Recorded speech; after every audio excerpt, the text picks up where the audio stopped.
All right, it is a tradition like none other. It's the Thursday of the Masters. It's also organized chaos in the studio because it is the Jet Award. So all the Jet Award guys are here. Johnny, Greg, Rick, Caden Wetjen, the winner this year from Iowa. Yep. He has no idea what he's in for. Little guy over here, little baby broadcaster told me that Todd Blackledge is coming. Todd Blackledge is coming. How about that? Former Chiefs, great. Went up to him, shook his hand, said, "Nice to meet you." You know, all that. Very nice guy. No, stop. I'm a grown man. I'm Matt McMaster. I go, Todd, you're coming on the Nice to show meet tomorrow. Nice to meet you. Can't wait to have you. No, stop, Happer. Stop. Because I don't want to yell at you like I yell at Happer. You shouldn't yell at your friends. So that is a good lineup. But as everybody, and this is a yearly thing, and NRG Media is involved with the Jet Award tonight at Baxter Arena. It's a fantastic event. What Johnny does, and then the hiring of Michael to run the organization was such a great addition, and what they've done. But whenever the guys come in here, now Rozier is not coming, correct? No, he was not. He was not. I was not on the list. So we have had in the past, Mike has come in after a night of being back in Omaha. Seeing friends. Having a good time. Gets a little he was there yesterday. He was walking there. Hey, Mike is a one-man party, man. Yeah. He is a fantastic dude who just, wherever Mike goes, there is a party to happen. I haven't met him or talked to him or anything like that, but when he walks, he just walks like the guy. That's just the best way of describing it. He's got the fedora on, and he just walks like. Yeah, this was your first. So you went to. What did they call last night? They called it the welcome party. Okay. So I went to the welcome party yesterday. What's the welcomer? I'm going to tell you something right now. I'm not used to these galas and events. That's not how I talk. Okay. And each time it drops a couple octaves. I'm going to tell you something right now. I can get used to it. All right. Yeah. I can get used to the would you big going up and getting, I got a beer and they're like, "Oh, it's on the house." I can get used to that.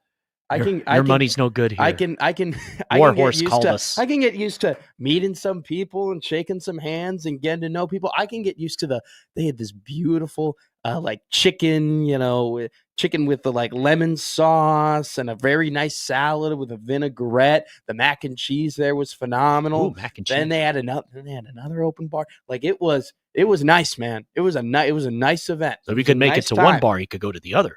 I got to find myself going to more galas and more events and more welcome parties because I could get used to that. Yeah. Matt at 1620thezone.com. Have him come out to your gala. Now it's turned into Donald Duck. Like now you're not even using words. You're just going.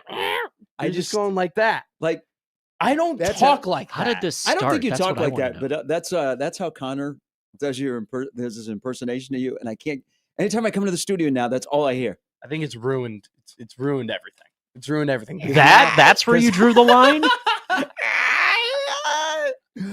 So we'll have the Jet Award fellas coming in at 9. Should be a great night over at Donald Duck and Tony Romo. Baxter Arena. It really does. And Johnny,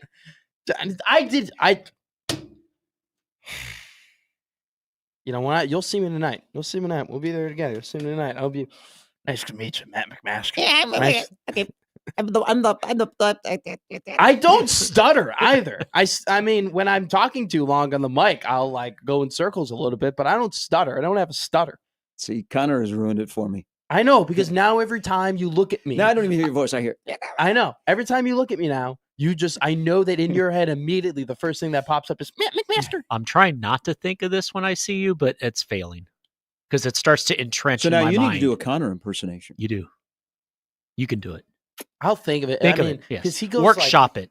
Think Caliendo and channel him. This is him. Like he's always like this. Like he's always doing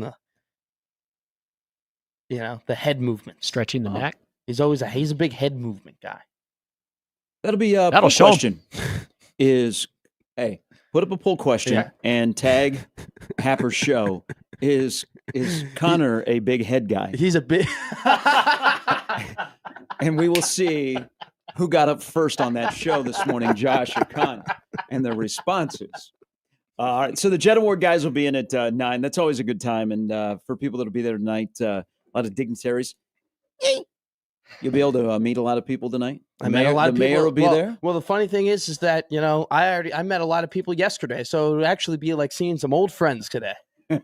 You'll see me. You'll walk in. Everyone's gonna be like, Matt. You're gonna be like, what the hell? What type of work did this kid do yesterday? So that's coming up at 9, and then Brian Edwards will stop by at 9:40 to celebrate his Gators.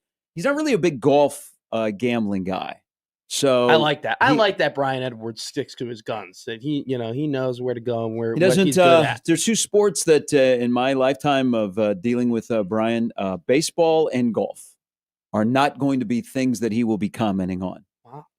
So he will not be. What is he? Does he just take a break during the summer? He knows his strengths. He just doesn't. He's not a big baseball fan. Yeah, but he doesn't. But what does he gamble on then? Is he gambling on like? There's still UFC. A lot of UFC. Oh, yeah, there's the hot dog contest. That is And what he prepares himself for the college football season. Yep. He waits every day. He walks out to his mailbox to see if Phil Steele's magazine has arrived. It's a good man. I can't wait for the Pick Six previews to come out. So he will. All those guys will join us coming up in the 9 o'clock hour. It's the lineup brought to you by the Rooferys at John Higgins Weather Guard. So it is a tradition like none other. Again, the chaos that usually happens when the Jet Award guys are in studio. But there is some great storytelling, and then they start cracking on each other. It's pretty fun. But to have Todd Blackledge and Caden Wetchett, who is from Iowa, the winner, walk-on from Iowa Western. First time that's ever happened that a walk-on has won the award. That'll be fun. But there's also, personally, is a tradition like none other. So I've done this now for probably 8-9 years. The lone year was the COVID year. I didn't even download the Masters app during the COVID year, but I get in my car on the morning of the Masters, and I download the app. So I am properly prepared for day one of the Masters, which begins this morning at Augusta National. The weather looks fantastic.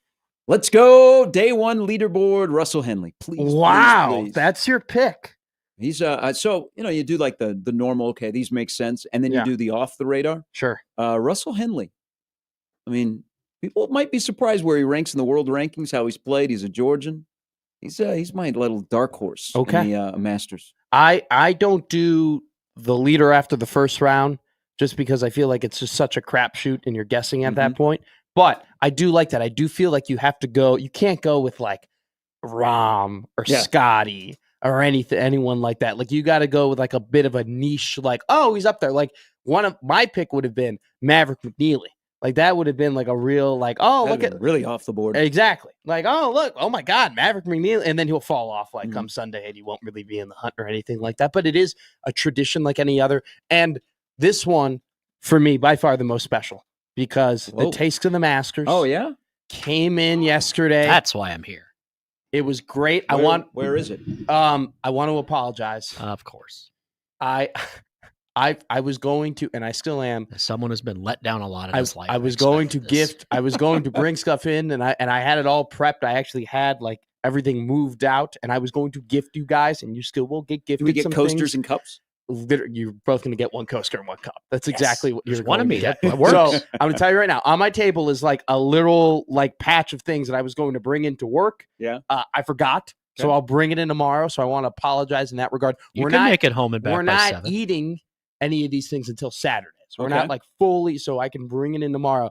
I did, though, have a pimento cheese sandwich yesterday. And that's what everyone wants to know. And? Yes. It's pretty damn good. Whoa, all right. I've thoroughly enjoyed it.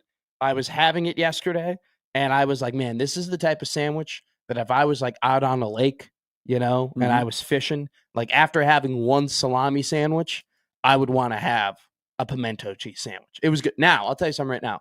I don't think I could have like 2 or 3 of them in like one day or even like one sitting. Like it definitely is a specialty. Like it's just like Vicodin. I'm going to tell you something right now. There's no way we're getting through the tub. Okay. And there's no way I'm having more than 2 like for the rest of the week. Like it is a heavy sitting sandwich. Okay. Yeah. And those last couple of bites, kind of tough to eat. Okay. Like it's a sharp. But you liked it. That's what matters. I enjoyed it. That's all that matters. I thoroughly enjoyed it. But it is But if you couldn't make it through? No. Just the first bite was good, and then you're like, no, I would say it was great, great, good. And then the last 2 bites, I'm like, So it was an average sandwich. It was an above average sandwich. On the scale, I would give it a 7.3. Out of 10 that's or impressive. 100? Or? Let me a 7.3.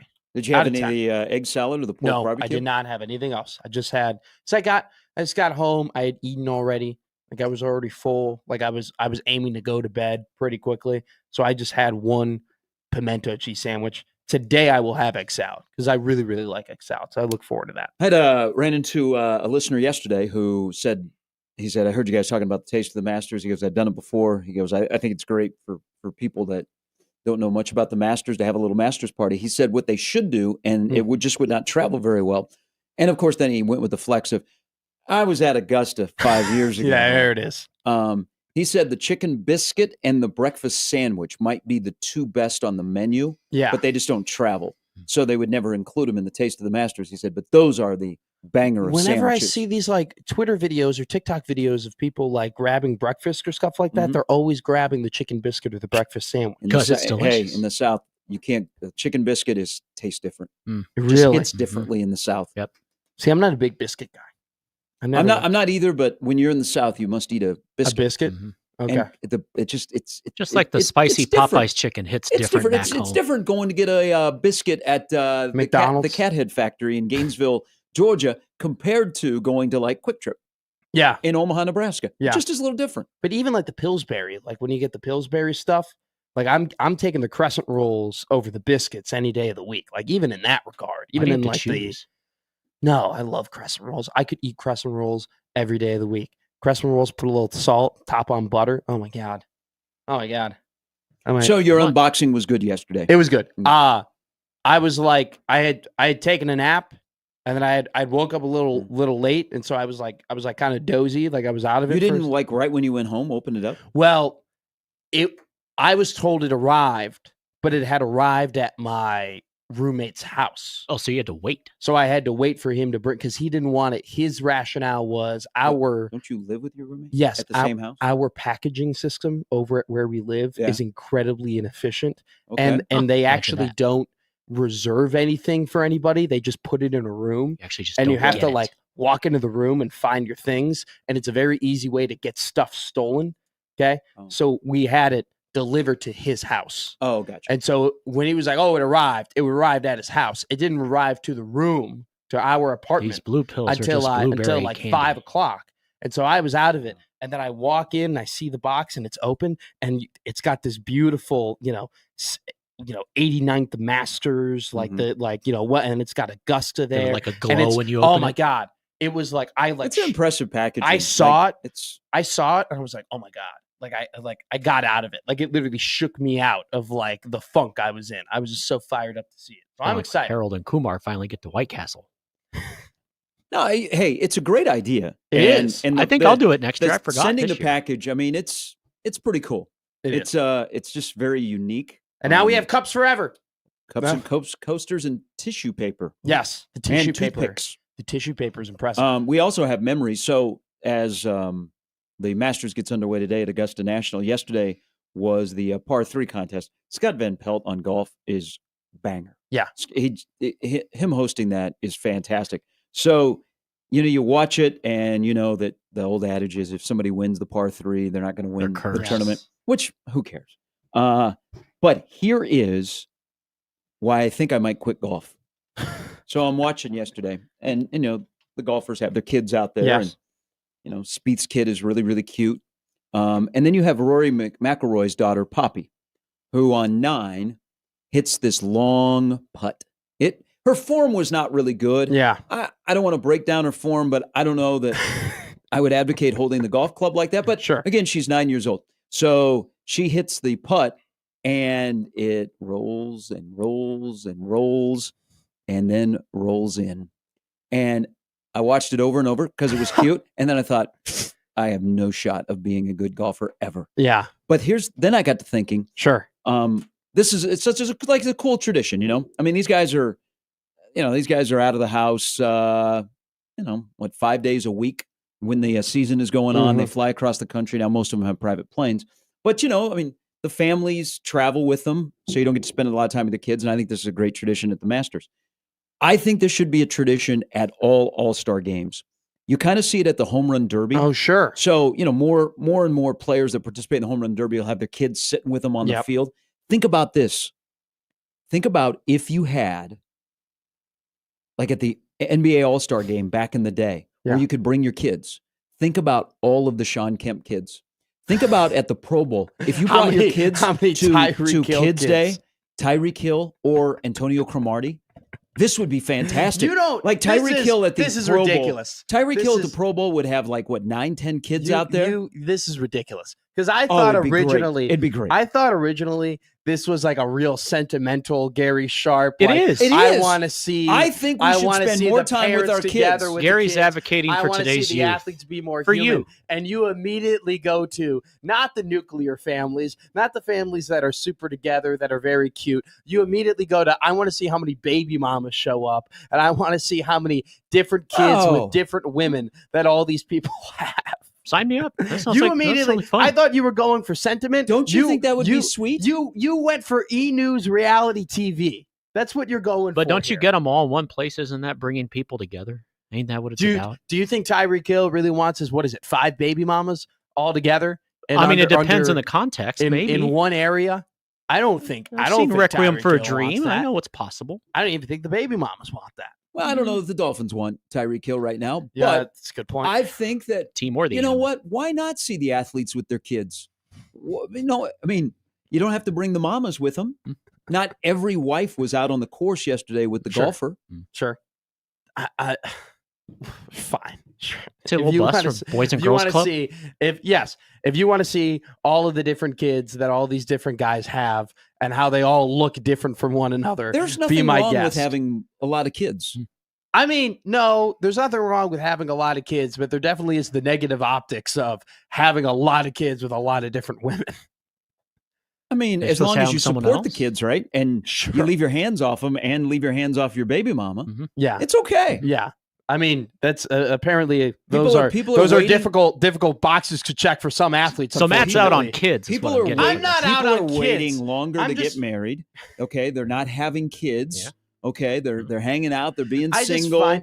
just find it funny that the people that you pointed out weren't the ones who have been married to one person for a very long time with a very core family. They were immediately the people that are players, if you will. Okay, with so multiple so to be kids. fair, which is absolutely not true, I'll give you another guy who would have been great if you could have brought your kids to the Pro Bowl. Jason Kelsey. Philip Rivers. Philip Rivers. Okay, he Phillip had Rivers 27 kids. Well, that's a little bit of exaggeration because he only had 10. Well, I love do you guys remember 27 the to COVID 10. joke of Philip Rivers has to kick one of his kids out of the house because there's more than 10 people in one area? I do remember. Shout out COVID. At 11. Does he had 9 or 10 2020 kids? was a great He's got year. 10.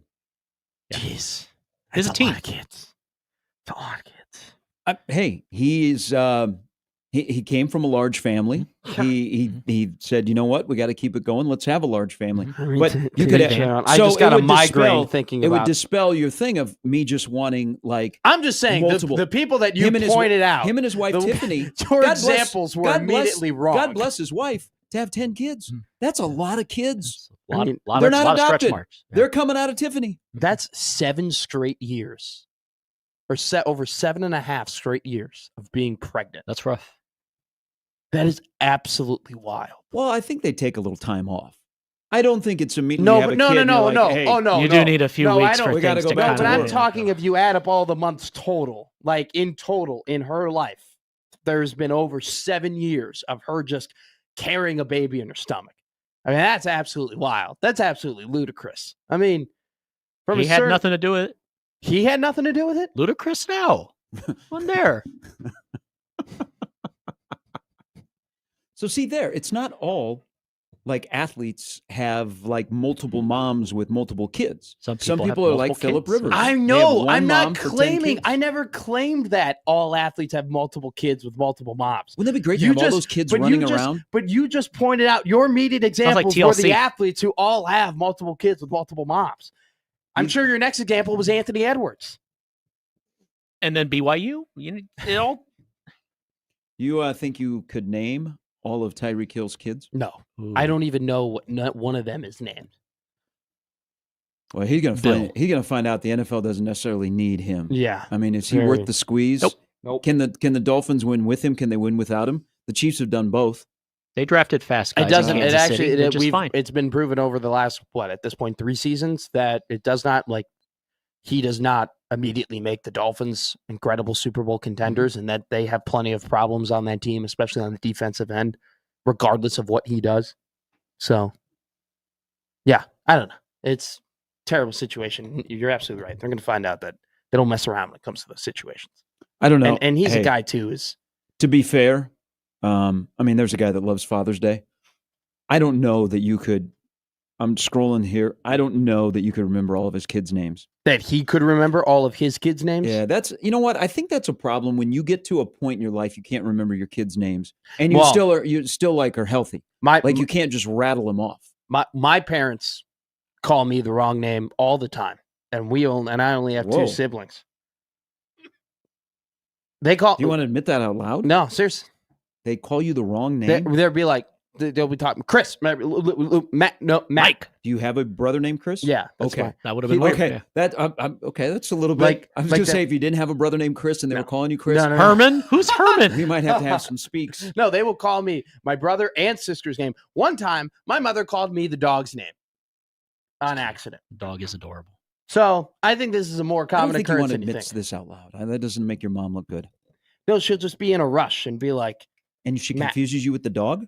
No, she'll just have the dog on her mind. Stop dragging your ass on the carpet. Me and need to call me and call the dog on accident. Me and the dog are both messing around and making a ruckus. TMI. No, I don't think that was TMI. Poor pillow. Let's protect mom. That happens. Let's protect mom. That happens a lot with parents. They accidentally call the kid the wrong name if they have siblings. Sometimes they call their husband the wrong name, and then it really gets you in trouble. Well, it really gets you in trouble. All right, you have the lineup for the show. It is the beginning of the Masters, so we'll keep you updated. I got to go through on my app now and do all of my favorites. I have to submit I forgot to submit my fantasy for the Masters. I have to submit it. Well, you forgot a lot of things to do. You forgot food for your friends. Yeah. Forgot your Masters bets. Damn. This is why I got up today. Plus, a grown man cried last night. And yes, and other grown men cried as Luka dropped 45 in his return to Dallas. We'll get into that on a happy Thursday, the beginning of the Masters, a little bit later. The Jet Award. Look at the patrons have been allowed in, and unlike the waste management, you can't sprint, so they have to walk to the hole where they want to start. It's like elementary school. Looks like a beautiful day starting in awesome. Augusta. All right, we're off and running. Gary and Matt with Jimmy on 1620 The Zone.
Best week in golf is here. The Masters, baby, starts today at Augusta National.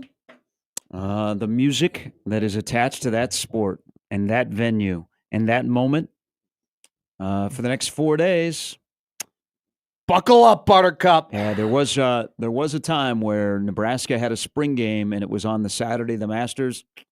Lord. And then they learned. Yeah, never again. Learned. We'll keep updated when they get going today. The weather looks great for the start. Maybe a little hint of rain and some wind tomorrow, but this could be. So Spieth shot 18 under. I take out DJs in the COVID year. Yeah, no. Spieth shot 18 under in 15. If the weather, because usually you're going to get 1 day of severe weather and the course goes, the Spieth 18 under could be in play here. I'm in a lengthy pool of a lot of different, I guess you'd call them props. Sure. I had the winning score as 13 under. Okay. See, it's always about last year, like you had that incredibly windy day, and that really messed up a lot of scores. And it was like the guys who were able to survive that day ended up, competing on Sunday, but then it didn't really end up mattering because Scotty Scheffler just ran away with it and because he's the best in the world. But I mean, you look at the top three guys right now with Scheffler, Morikawa, and Rory McIlroy. I mean, they are all playing incredibly high-level golf right now, and you're definitely going to – I mean, I think minus 13 under, 14 under, I think that's probably a really good score to bet on just because, I mean, like you said, the weather is going to be really good. And you're getting to the point, too, with these three guys who are at the top of the leaderboard, like a ton of Masters experience. Like those are guys who have played the course over and over again. And like that is really one of the bigger, like you'll see Sergio Garcia on a lot of people's bets and a guy that they're interested in. And it really just boils down to the fact that when you play Augusta so many times and you understand like how creative you can be on these holes, like you're going to get some of those higher scores. So I'm so excited. It was rough watching it yesterday with the par 3 because Hurricane Helene did some damage. There are a lot of like iconic trees and an abundance of trees that are missing from the course. Now, CBS has said they will not address how the landscape has been altered with fewer trees after the hurricane. Okay. But you could tell yesterday, you can just tell in certain spots where there should be a line of trees that are gone. Sure. Man, that course still looks fantastic. Have some other TV news that I was told yesterday. If you're looking down the road to the Nebraska football season, little Nebraska football content, and here. We all are. I mean, it's we're under 200 season. days. I mean, this is what we're talking about every day. So, I think you brought it up as the possibility of Nebraska Penn State in late November being the whiteout game. Ooh, that sounds great. Yes, I hope it's the whiteout game. It will not be. Oh, so Penn State is hoping, and they're nudging that NBC picks up the Penn State-Oregon game on September 27th, and that will be the whiteout game. Well, it didn't work last year because last year they were really trying to get the Ohio State game to be the whiteout game, and it ended up being the big noon kickoff game. And then they had this weird, like, just in case whiteout game against Illinois where they didn't call it the whiteout game, but they were like, hey, just go ahead and wear white and be real rowdy because we'd prefer it to be like later down the line. We'll see. I mean, at the end of the day, if it doesn't get drafted where it gets drafted in that slot, they're not going to be able to have it. But I mean, it's obviously you would want that game to be the whiteout game. But my point being, I hoped that, and I'm hoping that the Nebraska Penn State game is a whiteout game, because if it is, it means that Nebraska is playing good football. That Nebraska is I would want it at 11 o'clock. Winning, and that Nebraska is a bit of a like. But don't they announce the whiteout game before the season begins? Not last year. They didn't announce it before the season began. I don't they think give strong hints to it, but you pretty much know which one's I don't think be. They announced before the season began. Last year they didn't announce it before the season began. I don't think they ever really officially announced it last season because they were trying to get it to be the Ohio State game. So I don't know. I was hoping that it would be a whiteout game. That would have been pretty cool. So I know. So Penn State has heavily suggested that they want the Oregon game to be under the lights. The other thing, and we should start getting some kickoff times here in the next 4 or 5 weeks, is how many 11 a.m. games Ohio State plays this year. Remember the outrage by I know. Ohio State because they are the marquee team and you want to put them in that slot and The world Fox loves them? famous. Like, I got to imagine that behind the scenes after the season was over, when you start talking to your TV partners and your commissioner, and you know that you are the Ohio State, Yeah. but you also would like to get away from your noon local kickoff. The TV schedule this year will be like, there's, I know I brought this up 2 weeks ago. Yeah. And it was, I saw a thread yesterday on Twitter about game day. So people are trying to pick where game day is going to go. Sure. And that fourth week, which is Nebraska, Michigan, also is up against North Carolina and Central Florida. Yeah. If you were a person that follows college football and you had to convince yourself that, man, there might be a day where Bob Diaco works for Bill Belichick and Bill Belichick is going to face off against Scott Frost in a college football game, you'd be admitted. But Yeah. that is also up against Nebraska, Michigan, and then Illinois and Indiana are playing on the same day.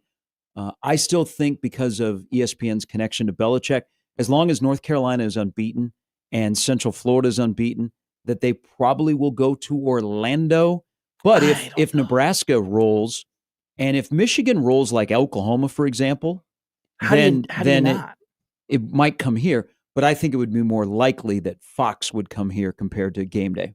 I feel like if Illinois and Indiana were playing incredibly high-level football once again, I feel like maybe game day would look to go there. I know that big noon, right? That would be a favorite to go there as well for the Indiana-Illinois game. But I understand the connection with Belichick, and I understand, it'd be interesting to have the story with Frost, and if UCF was rolling, North Carolina was rolling. But, like, we're talking about brands here, all right? We're talking about two blue blood brands in Michigan and Nebraska.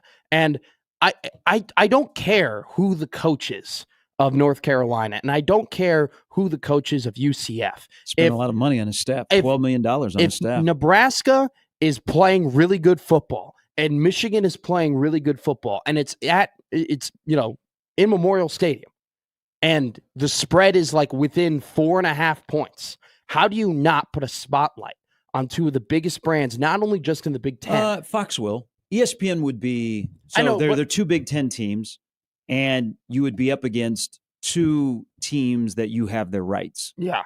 That would be the difference. I don't know. I feel like like for game day, they would definitely be on the worst game of the two between the networks if they were picking UCF and North Carolina and letting Fox be over in Memorial and be there for Nebraska, Michigan. I mean, that doesn't watch. They'll end up to in me. the SEC. You're kind of waving a white flag, at least in that week, in terms of who has the better matchup and who has the pregame you're going to want to like tune in for and see the atmosphere for. But all agreeable. I just think when you look at game day locations, they go with stories. Yeah. And I mean, Belichick is ESPN. Oh yeah. So I know. I don't know. Would there be? I got to look this up here. So real quick, for Ohio State, back to the whole. How many 11 a.m. games will they have? That Texas game, week 1 to begin the year at Ohio Stadium. That's an 11 a.m. That's an 11 a.m. Are you going through the schedule? Yeah, I'm looking at the schedule. I mean, you did say yesterday we'd go through the schedule, so no, we're not doing that. We got a long off season. I mean, the only real game, yourself. the only real game that I could think is like, all right, Ohio State, we'll give you the UCLA or we'll give you the Rutgers game at the end of the year for you to have a 7 p.m. kickoff. Ooh, I mean, Rutgers and Ohio State at night. Bob brings up this point in November. He goes, "Don't you think that week 2, Michigan will be featured when they go to Norman?" Yeah. When it's Michigan, Oklahoma, week number 2. Yeah. Absolutely. Yeah. Would that take away then? Like if they're already featured, would that? I mean, they've would they do? I mean, not for Fox. Because Fox will follow one team anywhere, no matter what. I mean, they did it with, as we've seen with Ohio State, but they did it with Colorado as well. Great call, Jimmy. Like, no shame in that game. I do think Game Day does a good job of definitely trying to get to as many different places as they possibly can, and are looking for reasons because they want to bring that experience to different campuses. So that might play a factor in that regard. But I mean, it's been since what the Ohio State game, or no, they came for the Game Day. No, Fox came for the Oklahoma game. Game Day hasn't come since the Ohio State game in 2019. Yeah. Both were not close. So it's been It's a what, great si- day, it's been though. 6 It was a years. beautiful That was a day. fun day. It's been 6 Cool years that since morning. they came. That's fun. That's quite a while. Come back to Memorial. Come back to Lincoln. See the sights. We got a couple new buildings. We got the skylines changed. We got the atmosphere building. Got the crown champions. You can't see Memorial Stadium from certain rooftops anymore. It's a new city. UCF has only hosted game day once, and that was in 2018. That checks out. Again, another email from Bob, who has probably thought this like Joey has. He said, also keep an eye on North Carolina is hosting Clemson on October 4th. Yeah, that could be the one too. But you got Belichick against Frost. Who donates more to their school's NIL? But speaking of schedules and stuff, so it is, what was yesterday? April 9th. Yeah, today's April 10th. The Big Ten. Gorgeous day. Thank for you. April 9th. Yeah. April 10th. So the Big Ten yesterday announced their rotation to the media days out in Las Vegas. Yes. Did you see who Nebraska is with?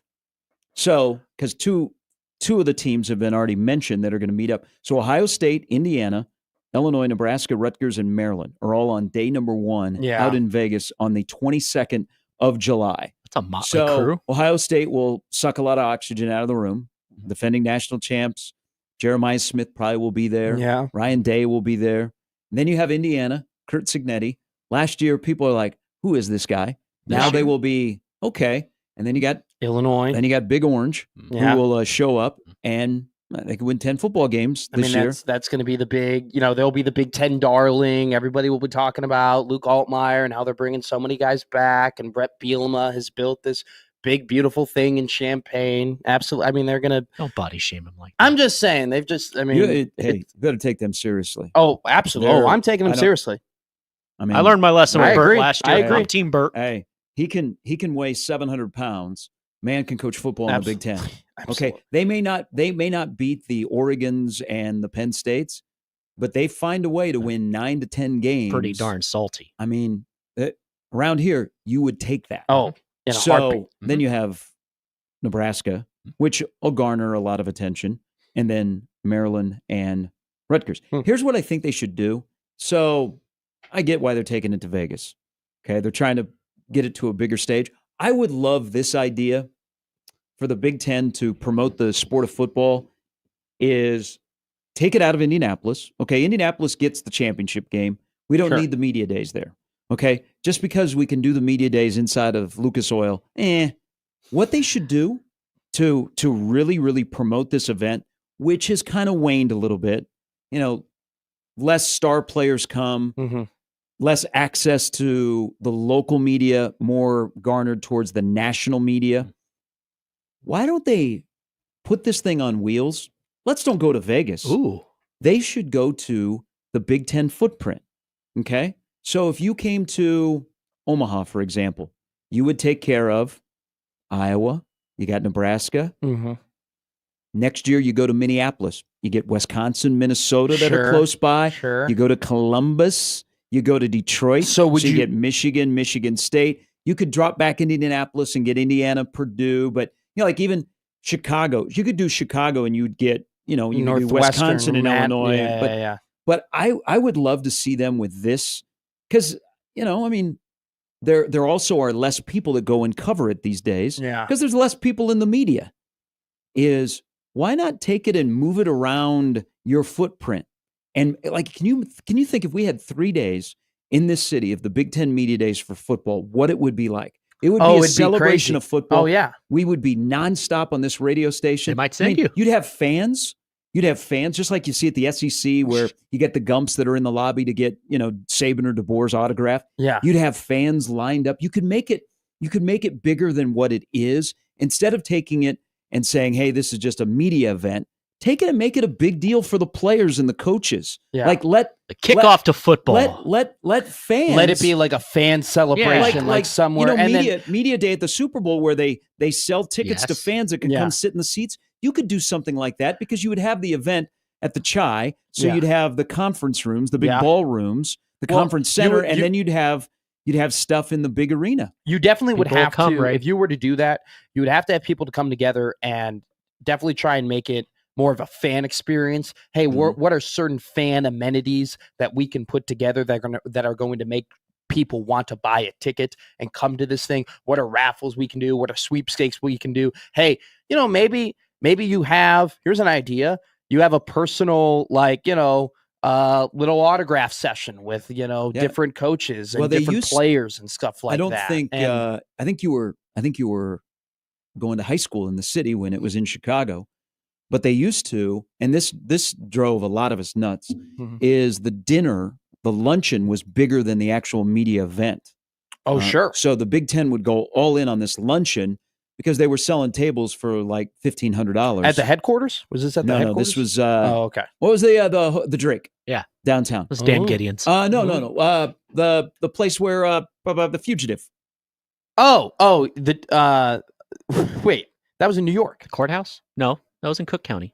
In Chicago, Yeah. where the movie was CCH. filmed. Oh, where The Fugitive was filmed. Yes. I thought you were talking about the guy who shot the CEO of United Health. No, this guy was framed for killing his wife by a one-armed man. I don't.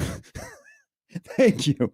Yes, I haven't seen The Fugitive. Was So it it's the not- W? it's- Was it the W Hotel? No, Was it it's the an Drake? older- Was it The the Drake was Four Mission Seasons? Impossible. Was it? well, whatever it was. The The luncheon was the biggest thing, probably was the Drake. and it was only a day and a half. Now it's expanded to 3 days, but it was a day and a half, and they would culminate with the luncheon. But they would put more effort into the luncheon than making it a media spectacle. And they don't do that in Indianapolis now. They don't have a luncheon. I don't think they'll do it in Vegas. The Because that was- Hilton. You're at the Hilton. Okay. So that was Jim Delaney's thing at the Hilton. The Hilton is nice. It's a nice hotel. It was a little bit older. Yeah, I like Yeah. it's old school, but I like the Hilton. They make you pay for your internet. I mean, they do. I like. Yes, they did. No, I'm not kidding. Oh, yeah, No, they I definitely- got married at a No, Hilton, no, so they yeah. definitely So you had to pay for. enjoy the Hilton. This was Jim Delaney. All right, Jim Delaney was a grifter, but damn, he was really good at his job.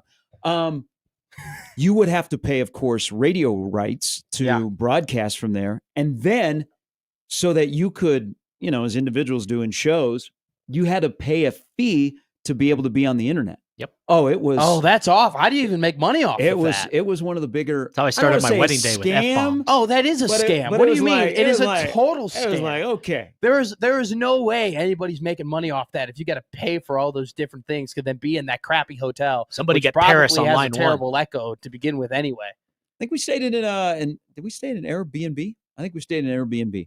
In Chicago? Wrigleyville. Yeah. Wow.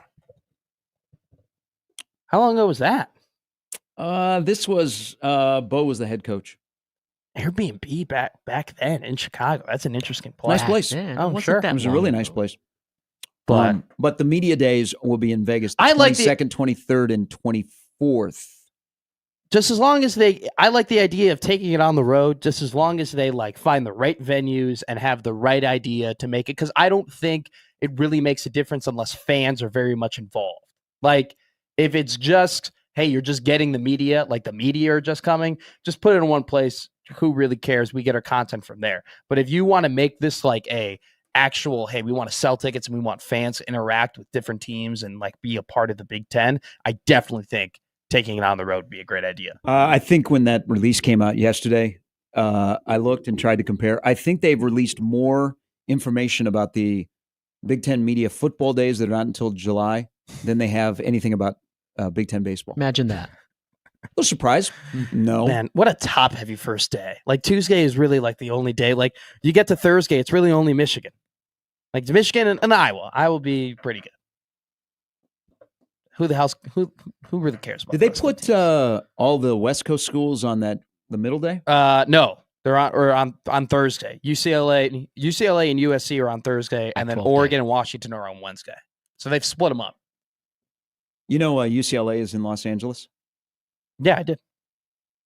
We'll get People Sean forget. Foster again. All right. Hour in the books, hour to come. A little bit later, the Jet Award fellows will be in. Nebraska was busy yesterday in the portal. They've dipped into the Summit League, Yeah. and the Summit League should dip out. I got some issues.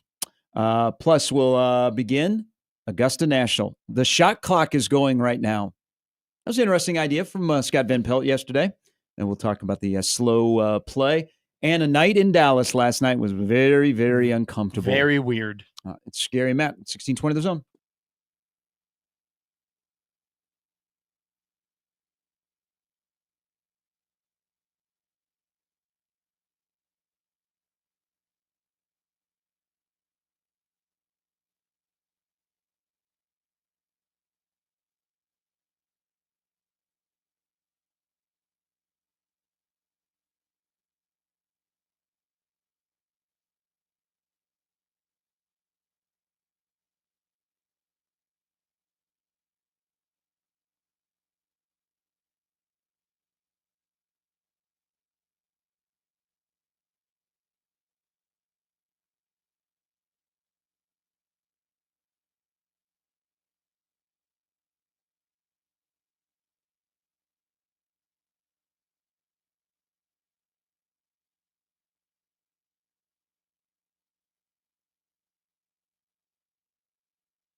there's no other sporting event in this country that grips you like the Masters, with music, to the voice of Jim Nance, to the pictures, to the sounds. Like, not even the Rose Bowl. And then even go a step further, right? The traditions, the food, how the course is, the nicknames, the past winners. Oh my God, Bernard Longer's still playing golf. That's incredible to see. He's an old guy. Are Yeah. you allowed to talk about him? I'm talking about relative. Everybody's getting Shout on out me. Fuzzy I've had Zeller. people get on me about that. People call You hate people old people. You hate That's old Anybody not above true. 30. Just because I say they're old doesn't mean that I hate them. All right, I'm just saying that. I didn't get up once to pee last Relative night. for a You know, I slept through the night. Hell yes. Relative to a professional golfer, he's an older guy. They're all older guys. Music makes my blood pressure go down. Healthy.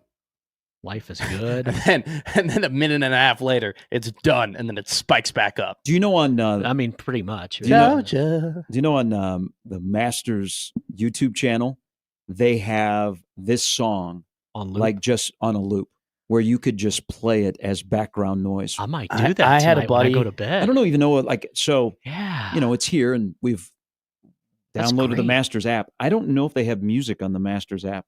Like When you open it up, does it start playing the theme from the Masters? oh, that'd be awesome. Your alarm I don't goes know- off and you hear the music. I don't know if everybody has this friend, but I had a friend I who used to have friends. was a very good musician. Why are you talking like this is like a golf voice this morning? It's the music. I'm telling. And he was a very good musician, and no one really knew it. Like, he had taken piano lessons like a lot of his child life and didn't really tell anybody because he was like a little insecure about it. So we went over to one of my very, very good friend's house, who had a very nice house, and he had a baby grand piano Mhm. in his living room.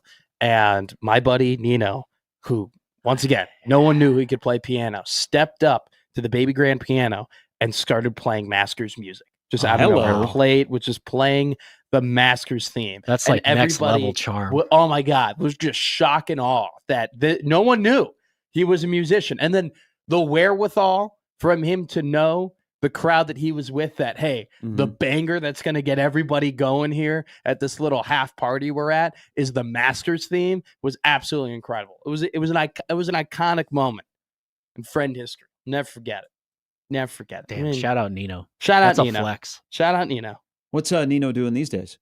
Nino's trying to be a lawyer in Chicago. Oh, he's Smart not. He's man. not playing like at Von Mar. No, He's not playing the piano in the No, middle no, of he's, that store. Ooh, I'd love to do that. a little 5'5" Are Italian you guy. are you allowed, like, as just a random, Just to like, show you're up and- passing through, to sit down at the piano in Von Mar and I- just play? Maybe, but those are some of my least favorite videos on TikTok and Instagram. What? Like the dudes who, like, there's just a piano in the mall, or there's just a piano in the middle of the street. What But your if friend it's like Nino beautiful? sits down and he But I didn't know. But that's cool because I've known he's the your guy friend? for a while. Like, we've talked, like, we've had combos. Like, I know a lot about him, Yeah. and at no point he ever mentioned, hey, for an extended period of time when I was growing up, I took legitimate classic piano lessons, and no one knew that. Like, it's almost as if he was training for that moment his entire life, to just be with a niche group of friends who knew that song. Like, that's different than, Can you let me prop up my camera and try and be TikTok famous, and, like, Can you come play here to the piano? middle of the ball and play a song that no one asked to hear, and, like,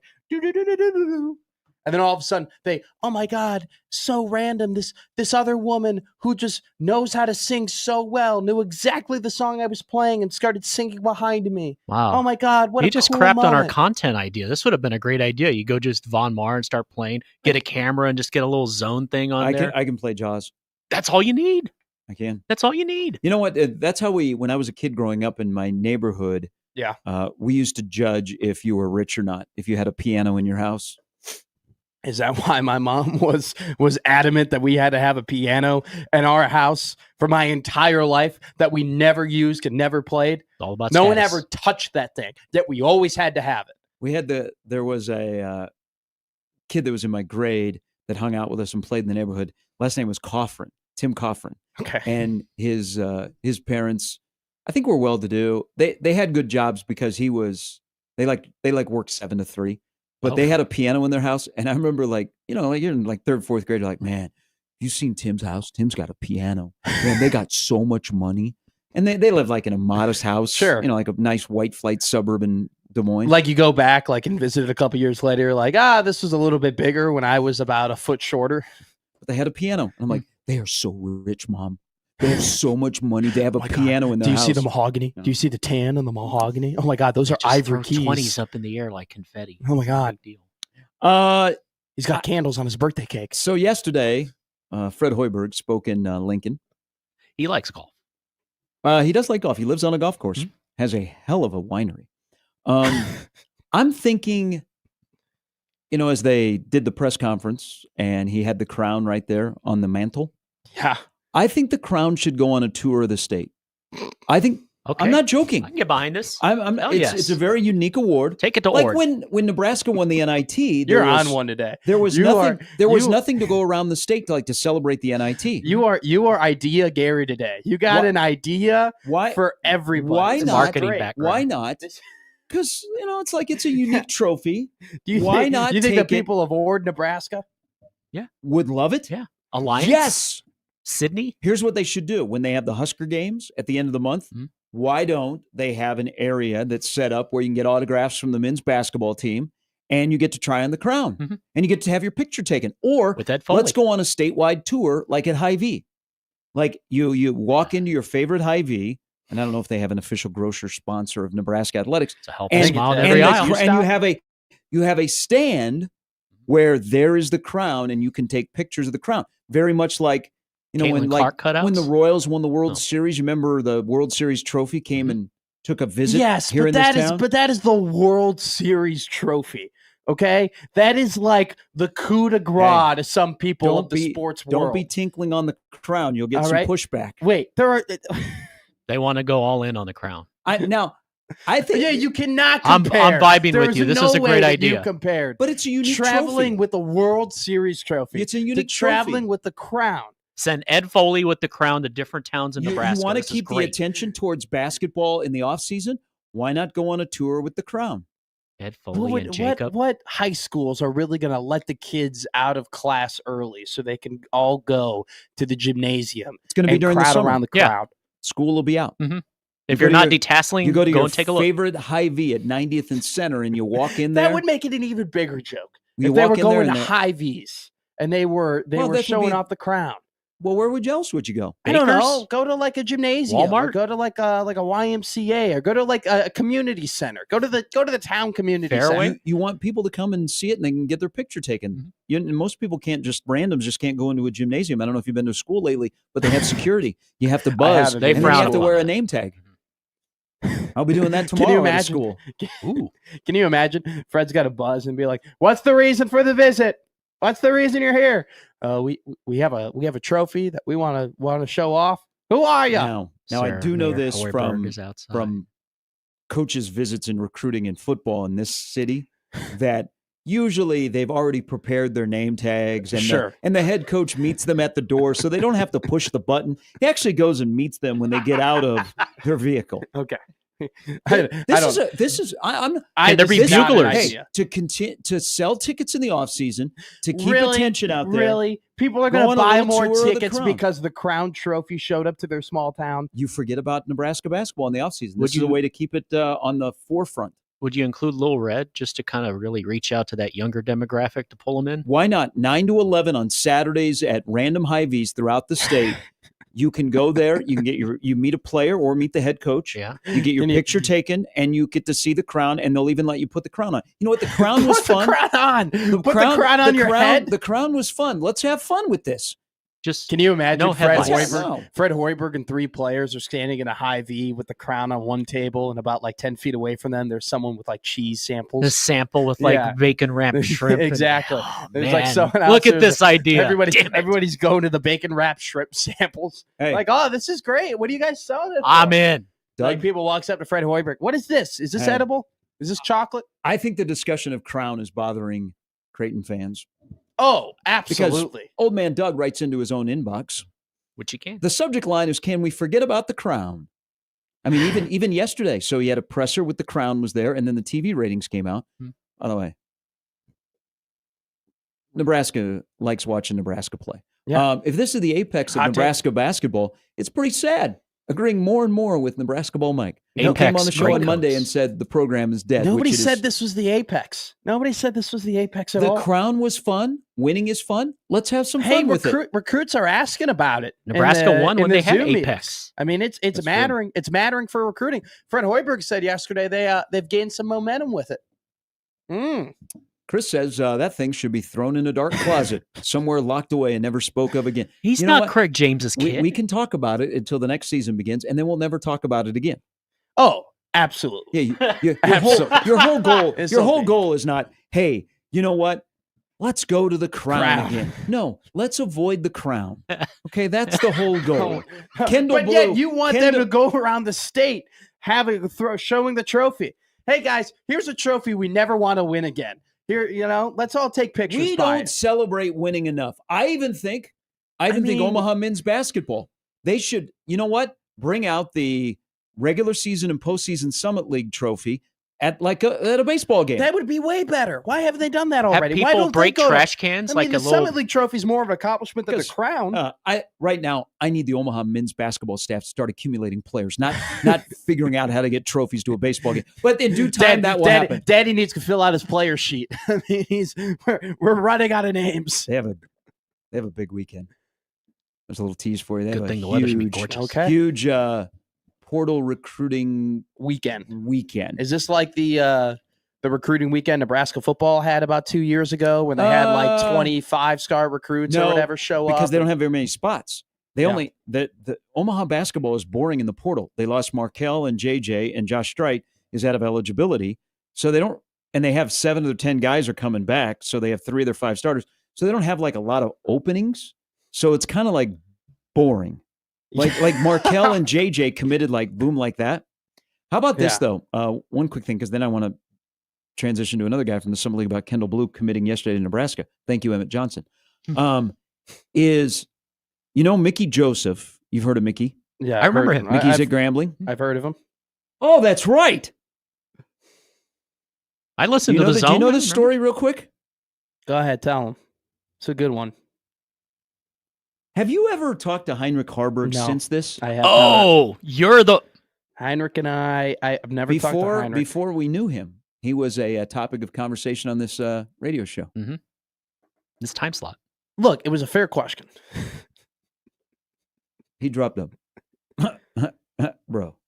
So Mickey brought up, and he's not alone, of being compensated, like FCS schools being compensated for FBS taking players away. Which, by the way, I think is a pretty good idea. So they do. Like on the surface, I haven't dove into the logistics or anything like that, and like just on the surface, I think it's a pretty good idea. Don't they do this in European soccer? Yes. Okay, there is a fee to get a player from like I don't know what they call it, like the minors. It is a transfer fee, Okay. and so you have to pay. So that is a whole.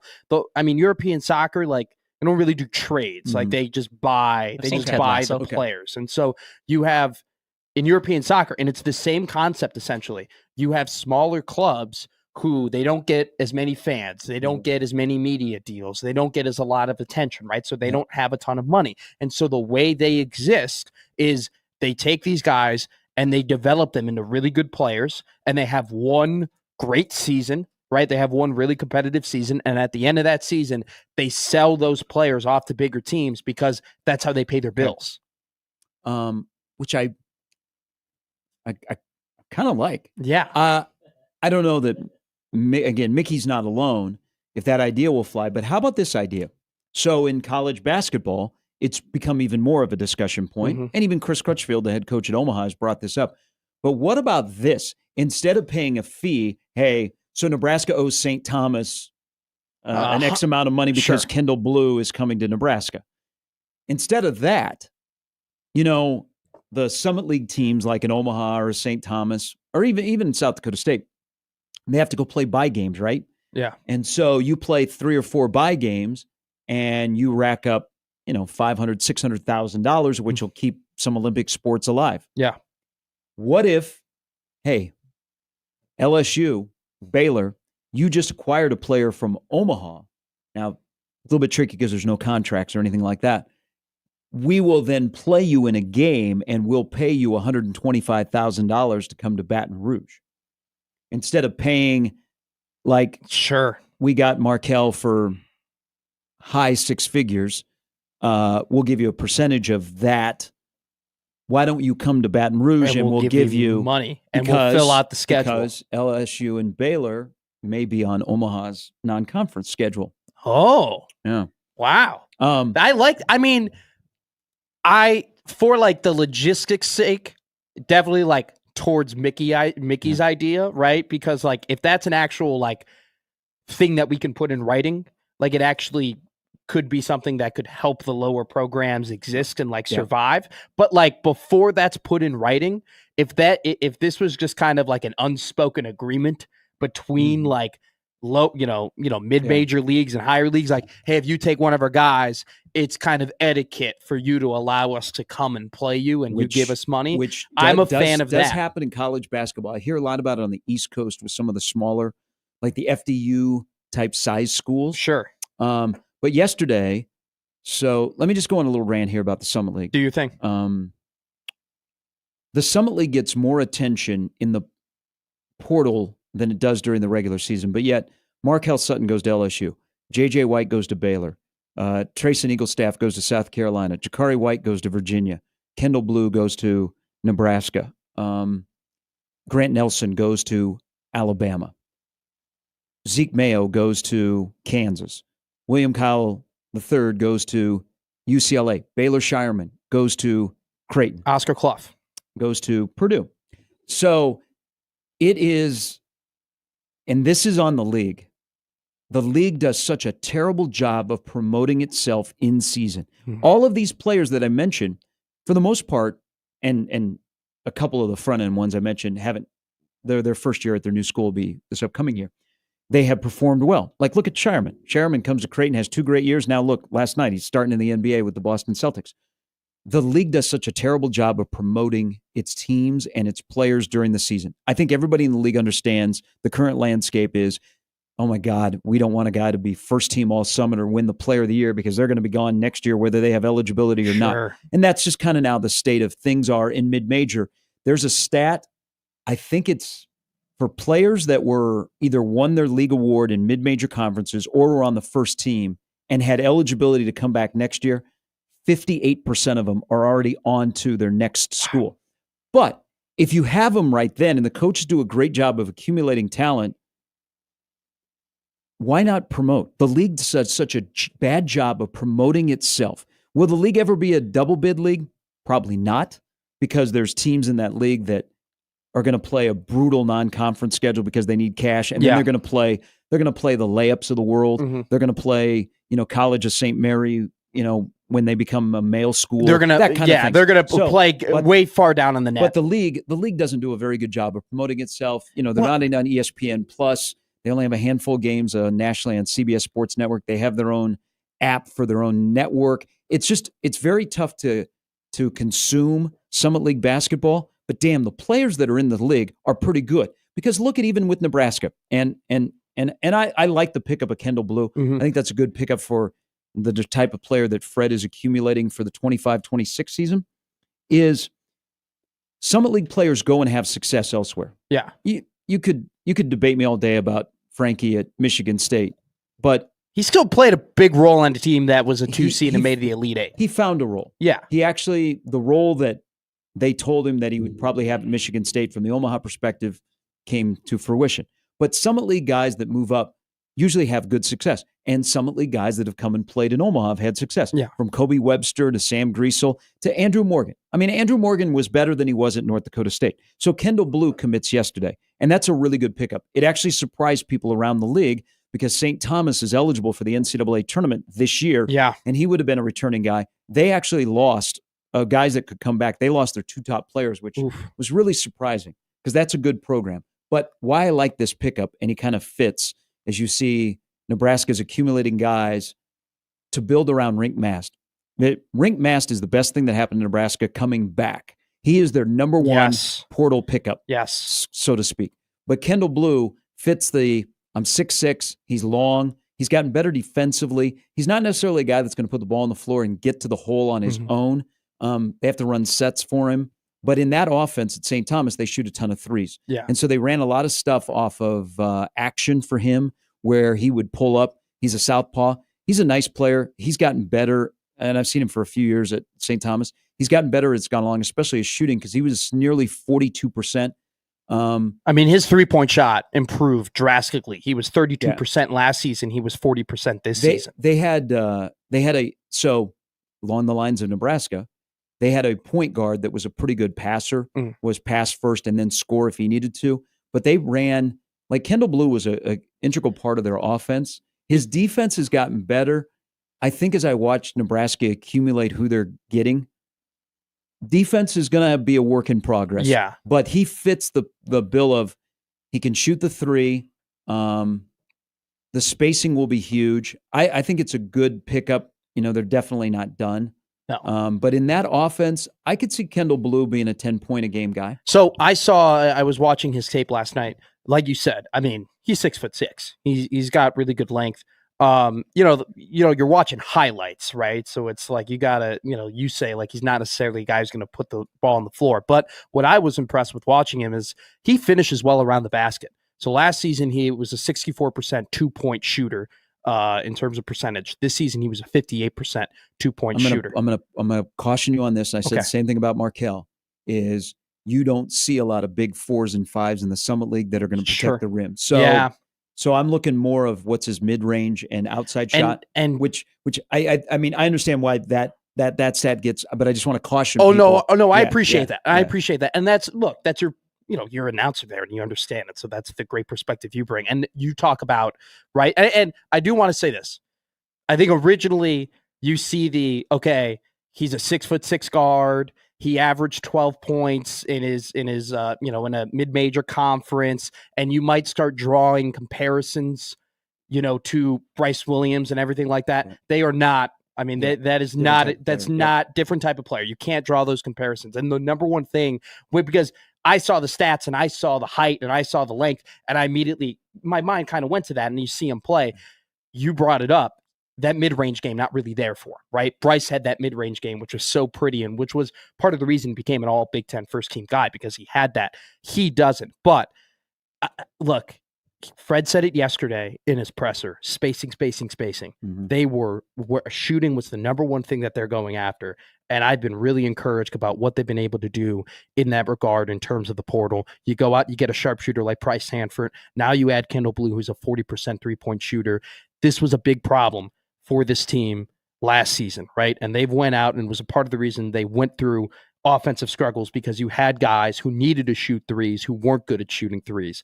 Now you have guys who can hit those shots. And so I really like this pickup as well. And you add some good size, right? I mean, definitely need the defense and the athleticism just across the board on this team is going to be a concern. But the fact they're able to add a 6'6" guard, definitely encouraging signs. I think it's a good pickup too. We'll talk more about some things that Fred said yesterday, because he talked about culture, which I think he has visions of his first couple of years at Nebraska when he talks culture. All right, a little bit later, the Jet Award dudes will be in. Todd Blackledge from NBC will be in here. Will NBC be making a trip to Lincoln for a night game?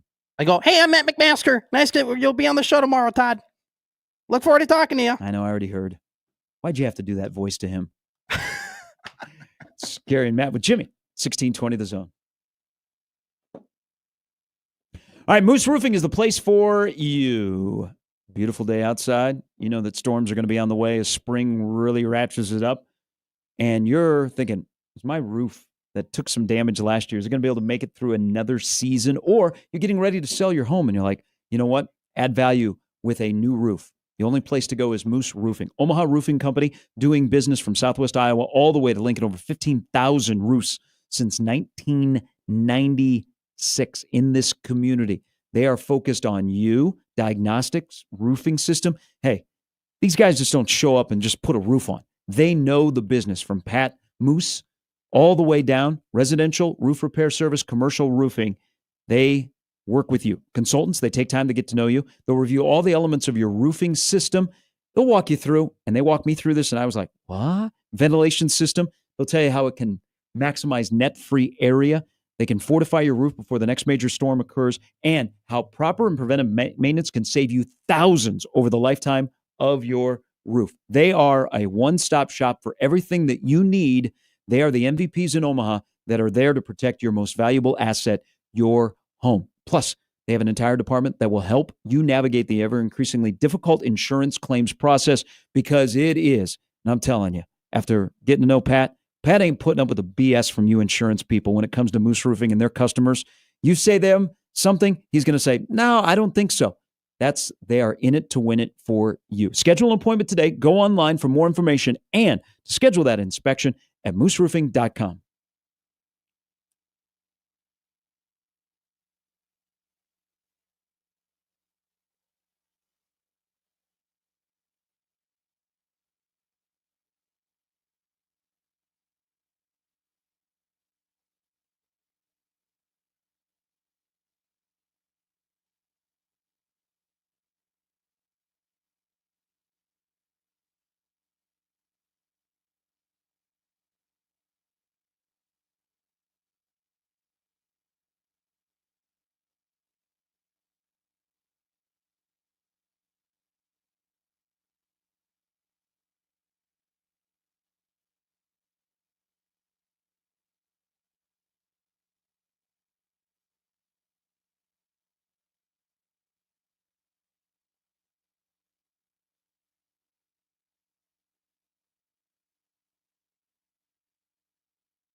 All right, the 2025 Masters underway as Davis Riley is in the lead through 3 holes. He has a one-shot lead of the abundance of players that are already out on the course. What are there? 2, 4, 6, there are 8. 5, 8. What they? 1, 2, 3, 4, 5, 6, 9. 9 players. The question is, can he hold on? You know what? If I was like one of the first groups to go off on Thursday, I would make sure that I had family and friends that were somehow getting pictures of the leaderboard. Yeah. If I was atop the leaderboard, Just once. That's a great point. They like have a claim, like Davis Riley right now, for technically in his career can say, you know, at one point I led the Masters. I led the Masters. he's 1 under through 3. Mike Weir's still hanging around. He is even through 1. Cam Young there. Kevin, you +1 right now. Michael Kim got an early tee time. It's I actually, liked him on that's ESPN. actually, that's He was actually good. really, nice. Hogart just double bogeyed. He's got +3. Lord, that's good for my Si Woo Kim to be the best any rest of the world player this week. I did not do a world player. I did top American. Top American. And Who- Colin Morikawa. There you go. What was that? +200? +220? And I was in a pool. So Gotcha. it Okay. was not off one of your fancy apps No. that you have. Well, Si Woo was +900.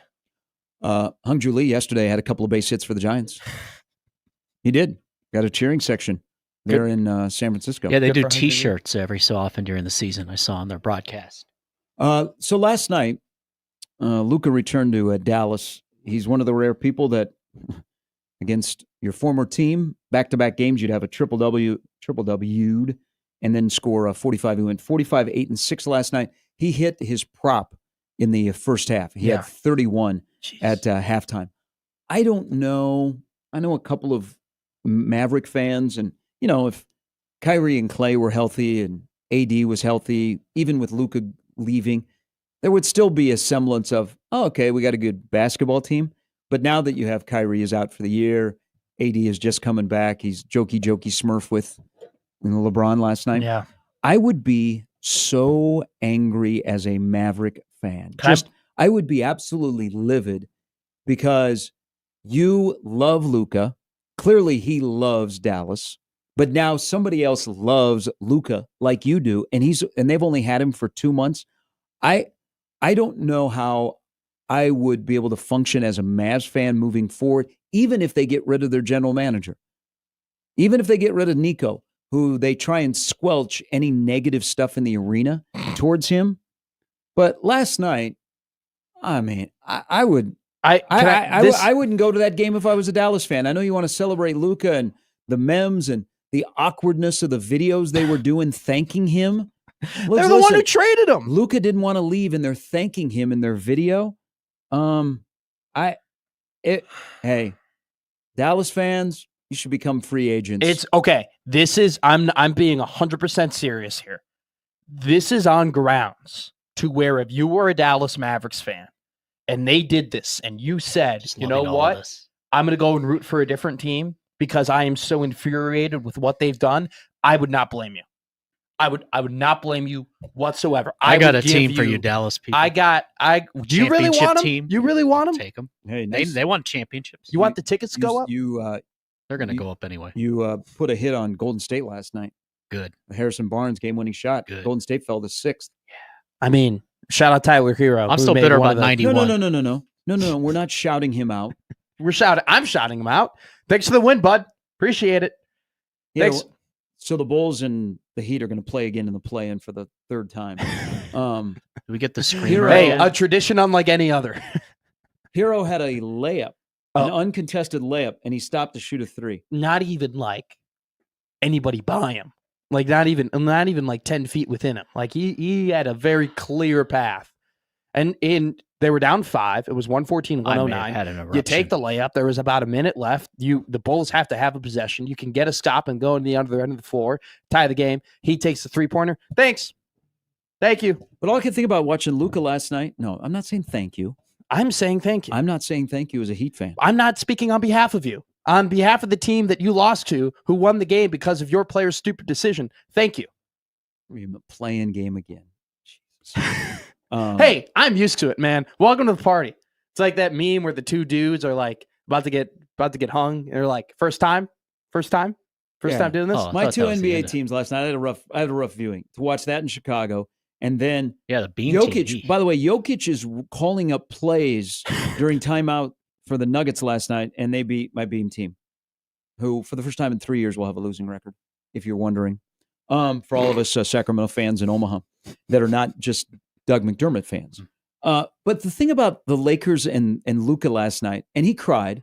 I don't know how you feel about grown men crying, but I'm cool. It shows that it mattered, and it would make me even more angry because it didn't have to happen.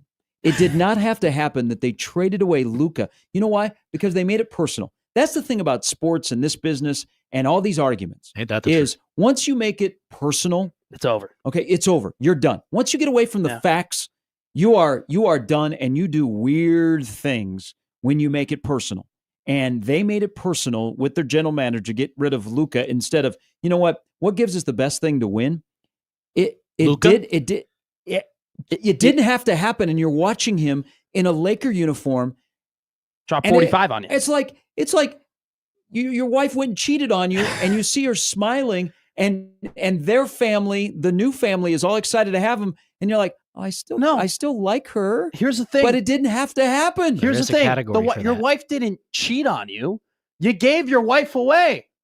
You said, "Hey, I actually don't want to have you anymore. I'm done having you. I'm done being married to you. You go and have a happy life with that family over there." That's what happened, because it didn't have to happen. You had Mavs fans hating Mavs last night. I mean, it was very, very awkward. It was always awkward. I don't know how much Dallas Maverick games you watch, but them playing at home every time, like the TV announcers are really trying hard, because there will be moments where you can hear the Fire Nico chant, and then there'll be like a murmur of people, and you can tell that there is security that is going to remove a sign or remove a fan.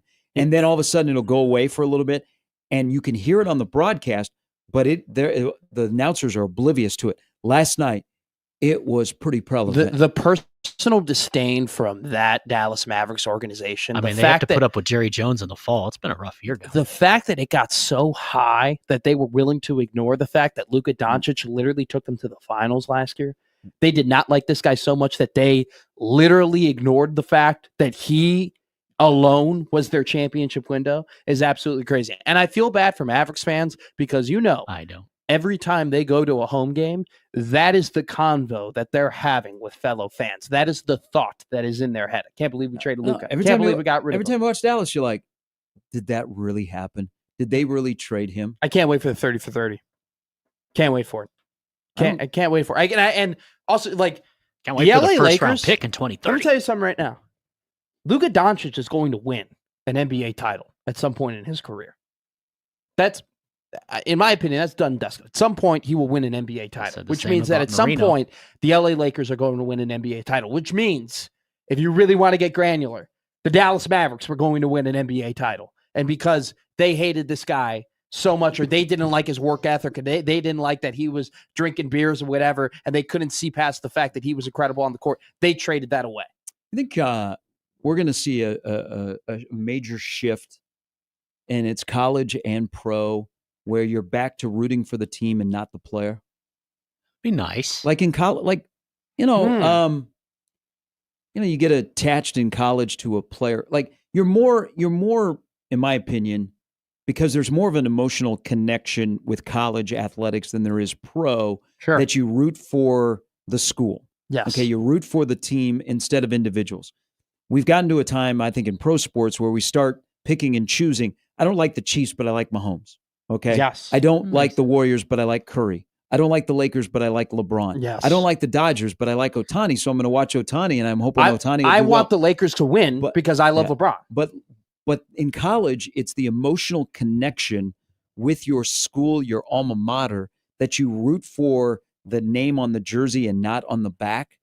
I'm wondering if we will see a shift because of things like this, where you get attached to a player, you buy the gear, and then you have the rug pulled out from under you as a fan, and you're watching him have success somewhere else, which he is in LA, and your team still got to go about their daily business, and you're like, where you root for the front and not the back. And pro sports becomes like that because I think we've gotten away from it in pro sports as people pick and choose what they like just players. Like you don't like if you go to a sporting goods store today, and this is more pro than college. Are you more likely to see team gear or individual gear? Individual gear. Yeah. But I know you got to have a number and you got to have a name on the back if you're buying a jersey. I think, though, but the jersey isn't turned frontward. I do think, though, this might be a bad example with Luka in particularly, because I do think that there are going to be Dallas Mavericks fans who go, screw this team, screw this organization.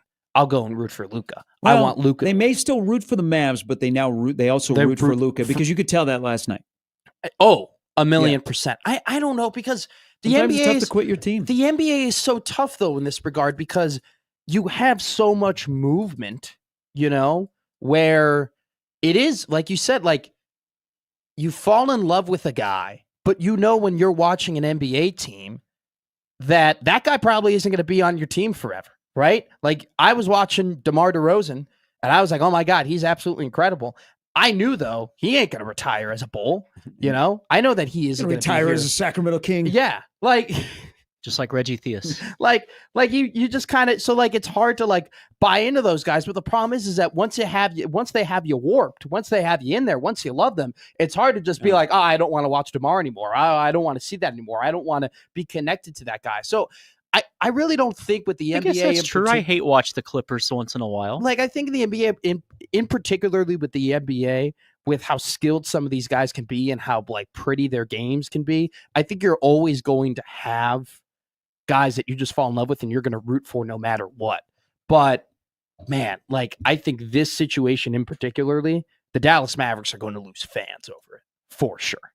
For sure. I mean, if they win, they are going to 90s, lose people. Who do not? I'm telling you right now, Mavs fans get a free pass from me. If you want to go and you want to be a Laker fan after that, go ahead, do it because you deserve it. It's a hunk of what that happened to that team and that fan base. Shout out Popeye Jones.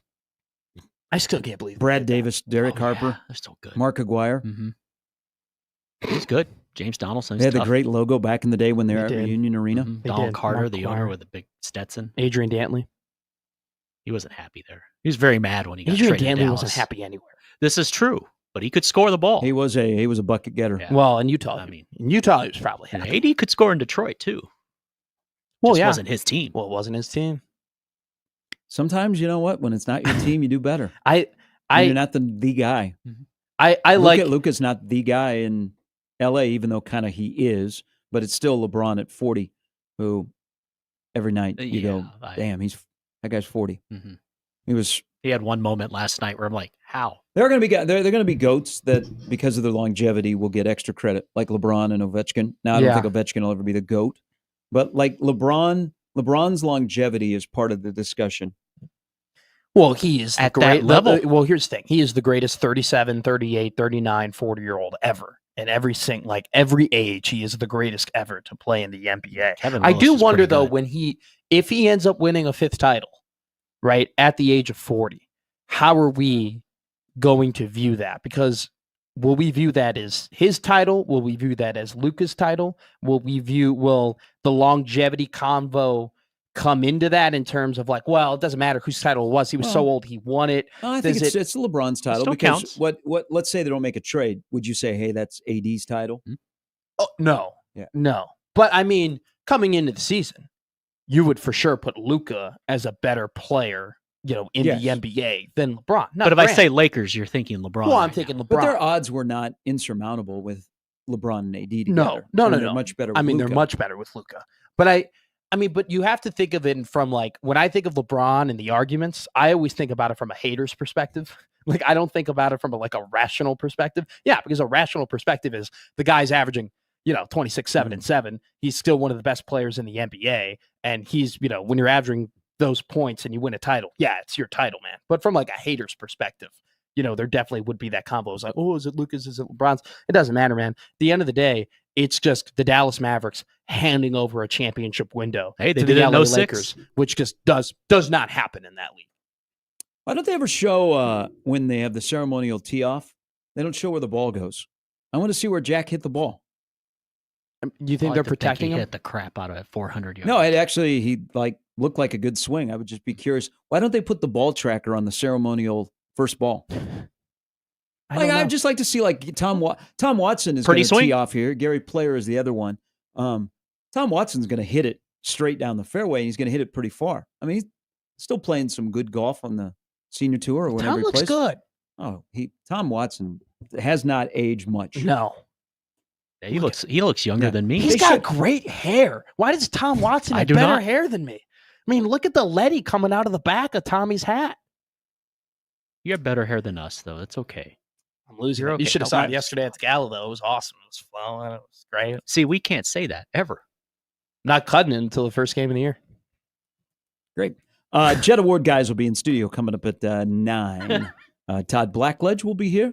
Caden Wetchen, the winner from Iowa, will be here. Johnny, Greg, Rick Upchurch. Errol Tucker, the Legacy Award winner. I'll be in studio coming up at 9 on 1620 The Zone.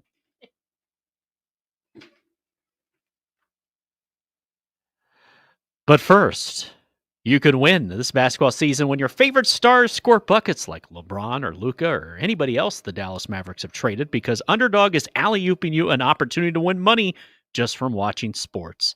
And you can win up to 1,000 times your money. That's right. To play, choose whether a player will go higher or lower on one of their stats, like points, assists, rebounds, and more. Last night, Luka did all of the above. Thank you, Luka. You are the man. Millions of fans have already won billions making picks on Underdog, and their app has over 100K 5-star reviews and millions of players. That's better than most places you'll go eat. This week on Underdog, I'm looking at the final week of the NBA regular season because the playoffs are coming. My team won't be in it, but you know what? I will be in it, and I look forward to winning during the playoffs, unlike my team. For now, download the Underdog app and sign up now using the promo code ZONE to unlock a special offer of up to $1,000 in bonus cash. When you make your first deposit, join in on all the fun when you sign up with promo code ZONE and claim your special offer today to get up to $1,000 bonus cash instantly upon first deposit. Must be 19 plus in Nebraska and present in a state where Underdog Fantasy operates. Terms apply. Void in Colorado. Concerned with your play? Call 1-800-GAMBLER or visit ncpgambling.org.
All right, Augusta National underway, the 2025 Masters. 2 weeks from today is the NFL Draft.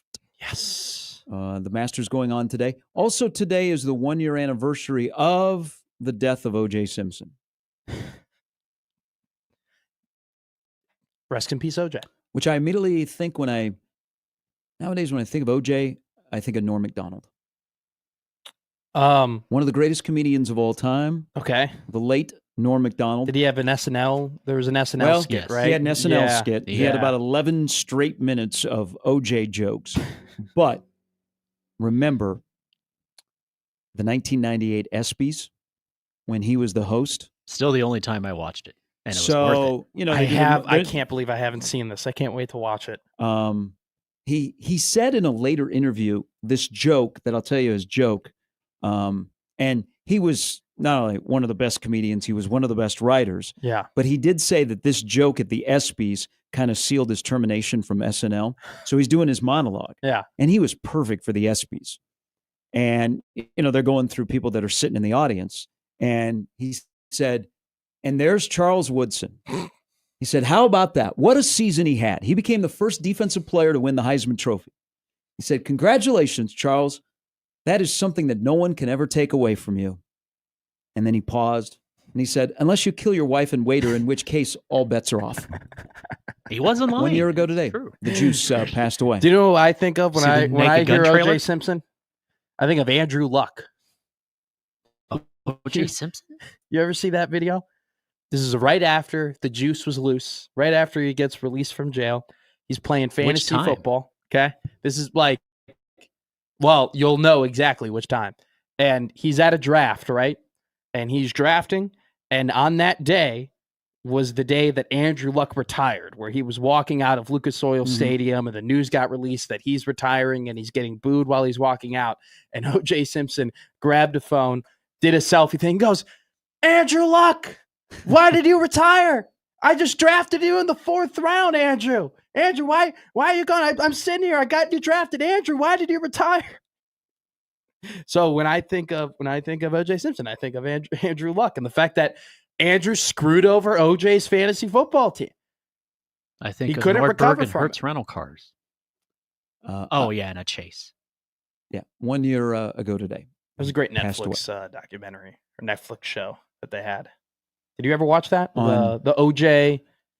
with the ESPN Jr. The ESPN one was pretty powerful. Yeah. The whole life of O.J. Simpson. Different note: the fact that Andrew Luck is back in the game as the general manager at Stanford, the Captain Andrew Luck Twitter account has come back. Yes, and it's starting to churn out. They haven't tweeted since the end of March when they made the change with Frank Reich. Yeah. We're gonna have a good fall. It's starting to crank up. Like he's back because he had to go quiet for a while because there was nothing. But then Andrew Luck is back, and so is Captain Andrew Luck. Andrew Luck is one of my favorite football players of all time. I'm glad. Neckbeard? Well, it beams with confidence. For before I became a professional Twitter account, my profile picture was Andrew Luck. Because Andrew Luck, do you know who Andrew Luck almost was the quarterback for? Damn near close to being the quarterback for? The Northwestern Wildcats. Seriously, he was supposed to go there. Supposed to be a Wildcat. I think it turned out well for him. Yeah, I think he did Stanford, okay. And, had a nice little brief career. When we come back, we're going to do some shopping in hour number 3. Coming up at 9, the Jet Award winners will be here. Todd Blackledge will be here as well. So we're looking forward to that. Coming up in the 9 o'clock hour on 1620 The Zone.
I noticed last night or late afternoon, McAfee addressed the Aaron Rodgers being in Pittsburgh. Yep. And he said, Oh, what happened? You see a shadow? No.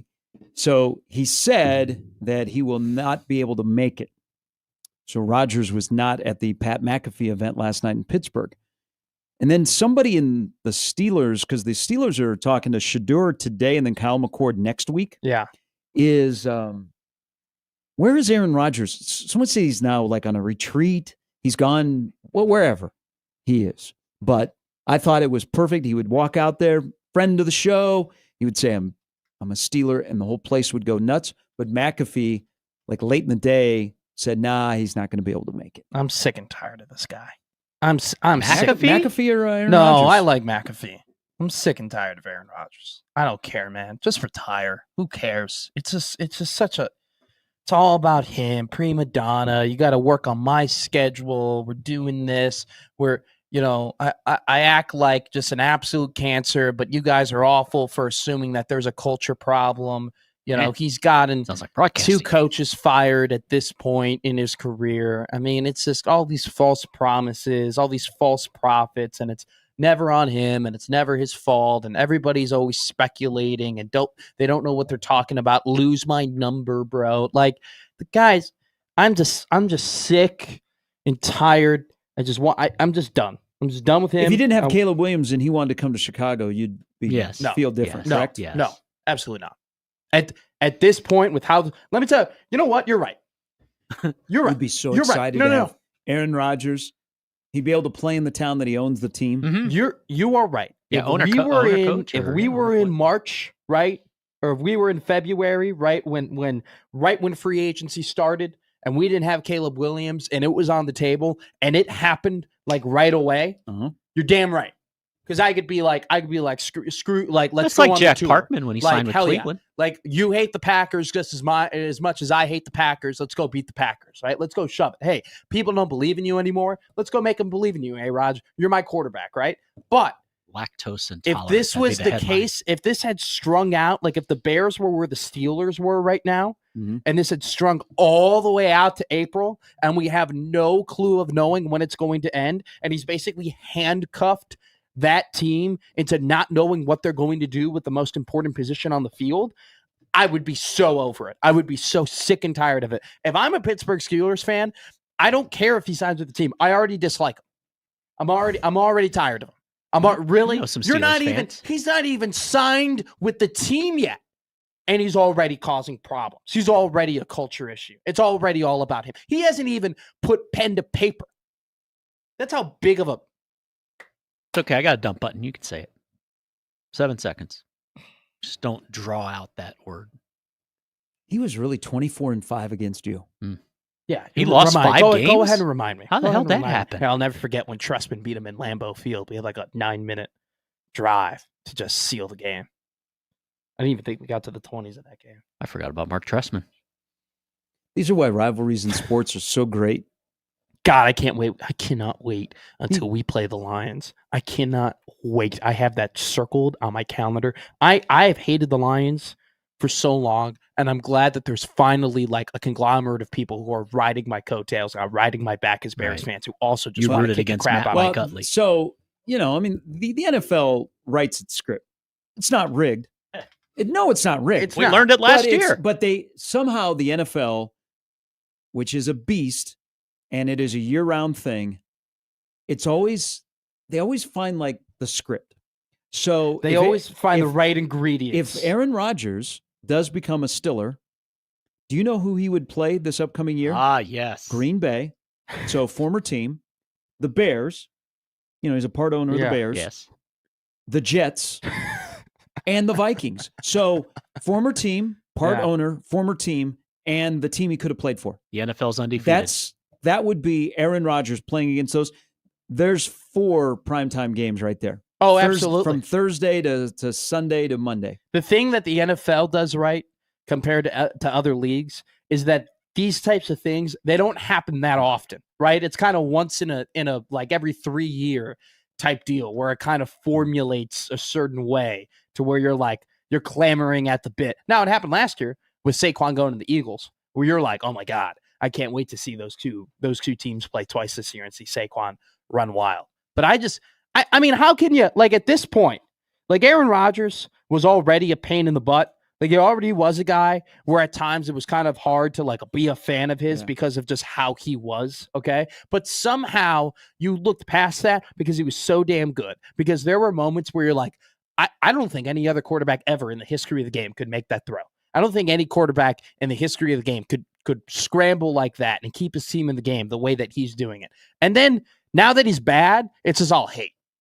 This is all just like, I don't give a damn about you, man. I really do not care. I will lose no feeling and have no remorse if the guy never plays a snap of football again. Man, so I guess this is what I sound like. I get it now, Gary. No, I like it. Rivalries are great for the sport. It's about hating your opponents. There's probably more hate in the NFL than any other sport. Oh, absolutely. Between fan bases. Absolutely. No hate for, unless you were at the Phoenix Open. Zach Johnson, the former Drake Bulldog, he is at top of the leaderboard. He is 2 under through 3. So the man that was born in Iowa City, then went to Drake. He is the golf version of Ben McCollum. You're absolutely right. He is the golf version of Ben McCollum. You okay over there? I know. He is. You took it right in my mouth. Already 49 years old. Dang it. Yeah, it goes fast. He's already won the Masters. He won 07, and then he won the Open. I'm trying to look. Where did Davis Riley go? Davis. I think he's probably slipped down a little bit. No, he's bogeyed. He's at the +1 now. It's a little board. It's going to be tough to come back from. There is an interesting thing is Nebraska football has media availability today. We are now less than a week from the portal opening up in college football. You have seen some FCS players that are starting to put their name into the portal. There's a pretty good offensive lineman from South Dakota that is in the portal. But there are a couple of players, not big names yet, that have started to trickle in the portal. So the college football portal spring window opens up next Wednesday. And it goes from the 16th to the 25th. What is the date of the Husker games? The 25th. 26th. Is it 26th? Yeah. I thought it was 25th. That's 26th. I think you're probably right. Whatever that Saturday is, 2 weeks from this Saturday. But 26th. So there you go. The portal window. Now try being a head coach with your roster. We have talked about the 105 forever and ever and ever. All right, since it became a talking point. Got to get to the 105. Nebraska is clearly over the 105. But then you throw in this wrench. So Nebraska it sounds like they will have a rather intense football activity day on Saturday. Yeah. Which may or may not be called a scrimmage. Then the portal window opens on the 16th. It goes until the 25th. You're over the 105. But then there's a wrench that's been thrown into it. The 105 might be paused, and the current guys on your roster may be grandfathered in, but you don't know. If you're a player and you're on that roster and you're like, God, could I go somewhere else to play? What am I going to do? Do I want to stay? What am I going to... You're going to have to do it while your team is still practicing. It's crazy. You'll have to make that decision. Now, Nebraska is one of the programs that has a little bit later spring ending, but the portal window opens Wednesday, goes until the 25th. And I don't think I was going through some of my head last night about position groups, and you don't know about, are we really going to add to our roster? We want to subtract, but maybe we won't have to subtract, but definitely we're not going to add. What's going to go on here? I don't know that Nebraska will be a buyer. They will be a monitor. Let's monitor the situation. Absolutely. But I can't think of, unless that person that would be available, that you would have funding for and a want, would be better than anybody on your roster at that particular position. I don't think Nebraska will be a buyer, and I wonder how many other schools will be just monitors, because you don't know. Oh, no, you have no idea what your roster is going to be. This is how ridiculous this is. And how are you going to know what you really let's be honest here, right? Spring ball, you have an idea of who looks good and who doesn't look good, and you see them through the practices and the couple scrimmages and whatnot. But how do you really fully know that come August, hey, we're really going to need this guy to play running back for us who's currently in the portal? Like it's tough to I just manage the roster in that regard right now because you've only been through so many spring practices. But at the same time, I wonder how they're going to attack it. Honestly, they just might sit down guys mid-spring and say, hey, look, this is the situation. You're tracking to be out of the 105 at this point. There's no guarantee that you're going to be out. Maybe you have a couple nice practices and you can get yourself back in. But right now you are 109 or you're 115 on the 105. I don't know if you're 115, you might be like, I might stick around. So they have 133 guys right now in their roster. And so there you do the math. You stick around hoping you get grandfathered in? But there may be, but you don't know that. So you have to play the game of, okay, could I go somewhere and have an opportunity to start instead of here where I'm not going to start and I'm going to have to be behind 3 guys. I think by now you know your place on the roster for the most part, especially at a wide receiver and defensive back where there's a lot of bodies there and they're getting a ton of reps. But just how awkward next week is going to be at a place like Nebraska because you don't know, do we have to cut guys? Do we have to send guys into the portal? And then those guys will be going into the portal while spring football is still going on because they have to or they're shut out. They don't have to commit to anywhere by the 25th, but they have to be in the portal on the 25th. I mean, should we expect on the 25th, the final day, for a handful of just an exodus of people to Nebraska just names that go in? This is so ridiculous. And then the wrench that was thrown earlier in the week about, well, there may be a pause on the 105 because we still have to figure this out in the court system. What the? I don't know, man. I don't know. I don't know how you operate as a coach. I don't know how you operate as an athletic department. And most importantly, how do you operate as an athlete? How would you operate as a fan if Wednesday comes and there's a name from Nebraska that goes in immediately? And like a big name? Well, I don't know. I think there would be because if there's a big name that goes in, then that person has been tampered with and they already know where they're going. Exactly.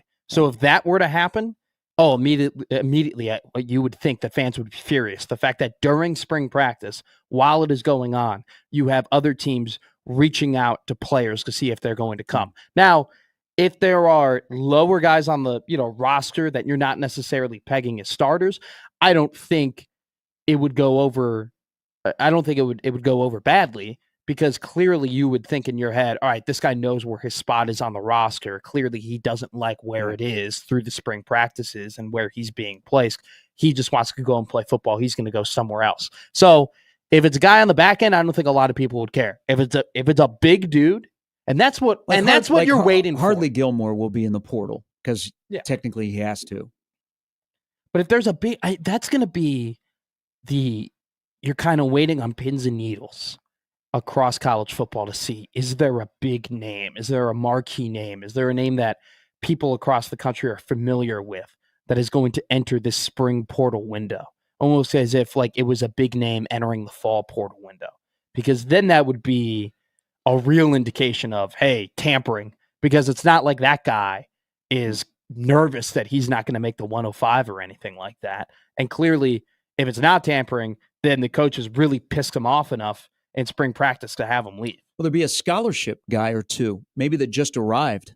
That will be in the portal. That is not named Hardly Gilmore. No way of knowing, but that would be something. It'd be really interesting if they were to. How would teams react to that from a prospect perspective in terms of you have a guy who transfers to a team who's only there for winter and spring and then enters back in the transfer portal? How is that really a good look for that dude that they only went to that place and they couldn't make that roster essentially? And then you're going back and you pick that guy up. So a lot of schools will be like, well, you know what? We can fix him. Yeah. That's the attitude in a lot of these guys. It might, be a ding on the school that he's coming from of you guys couldn't evaluate him, but there's competition at spots. I mean, Nebraska's not going to keep 28 defensive backs. No. Okay. They're not going to be able to play 20. Now they're down to 27 defensive backs.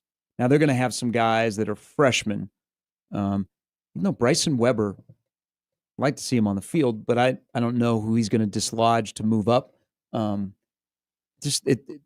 next week of college football to the 25th is going to be fascinating because I don't know how many buyers there'll be out there, Well- unless it's a player that can help you get to a playoff and is a game changer. I think most people will sit there and monitor and be like, okay, is that FCS guy that's leaving South Dakota or Tarleton State, is he somebody that can come in and be in our top 53, for example? I really hope it's not crazy. I really do. I hope it is for the sake of just college football in general.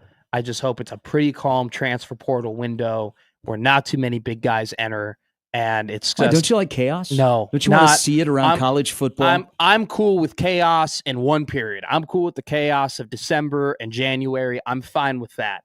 I absolutely would not want to go through the chaos of that and then have to have it happen again in March, and then that be the norm, where we essentially have two crazy off-season windows. That would be, I mean, you want to talk about people disconnecting from the game. I mean, that would be another, like, ugh, that just puts a bad taste in your mouth. Then it's There's just a lot off-season there's all a- the There's time. a lot of spring games and end of camp this weekend. I just hope it's not crazy. I just hope it's calm. But you know what? It's college sports, so it probably won't be. Probably will be the wild, wild west all over again. Jimmy, KU opened up camp on March 2nd. When are they done with spring football? It was this past Saturday. Fun was Okay. had by all. Okay. Yeah. I'm penciling in for 15-1 this year. I- They'll narrowly lose I to Ohio think State in the championship game. so. Stanford, SMU, they're with Nebraska finishing on the 25th or 26th. Florida State on the 21st. Wisconsin, they have their whatever they're doing for a spring game on the 19th. Then their camp ends on the 24th. How about Washington? Washington's spring camp doesn't end until May 2nd. UCLA's is May 3rd. Why is it? Why? Is it so late? I know Washington, they have the quarters, but I think UCLA might be the same. I think Both UCLA of them did not start until April UCLA 1st. is quarters. That is a quarter school. Why but do we also have- May in I Seattle's just don't Maryland. understand. Maryland and Iowa, like Nebraska, end on the 26th. I just But don't. the SEC, a lot of SEC schools either end this weekend or next weekend. Yeah, because the heat's coming. I just don't understand why. Really? Oh yeah, heat's coming. I don't get why the Swamp Fest season NCAA starts May 1st. has decided to put one transfer portal window during the dang college football playoff when teams, in some cases, literally need the players in order to operate that are entering the portal. And then they decided to put the second transfer portal window literally while teams are practicing and evaluating their teams and trying to figure out what they're going to look like heading into the fall. How does that make any sense? Who the hell thought that was a good idea? This would be cool. Like college basketball coaches and college football coaches will have portal prospects that'll be passing each other as they're showing them around. I mean, this is essentially like if during the NFL training camp there was free agency, right? Don't give them a good idea. Like the guy, like during training camp, you had one guy who was practicing looking really, really good, and then all of a sudden he just goes, "Oh no, I moved camps. I signed a deal with another team. I got to learn this playbook and got to figure this out." I mean, it's so dumb. It is so stupid. Welcome to College Athletics. We'll see you on Wednesday. I think you would know after this weekend if you were like, am I going to be the fourth string or am I going to be gots to go? But then you're like, man, it's kind of cool to be at Nebraska. I might get the judge might give me a reprieve. I can hang around. The judge. Everybody's holding on to This that is one why judge's ruling. This is why we'll have contracts and we should have trades. Hey, you're still on the trades. You're still on it. Whew. I don't know. That'd be wild. That would be wild to say, hey, kid, sorry about your, hopefully the credits transfer from here to there.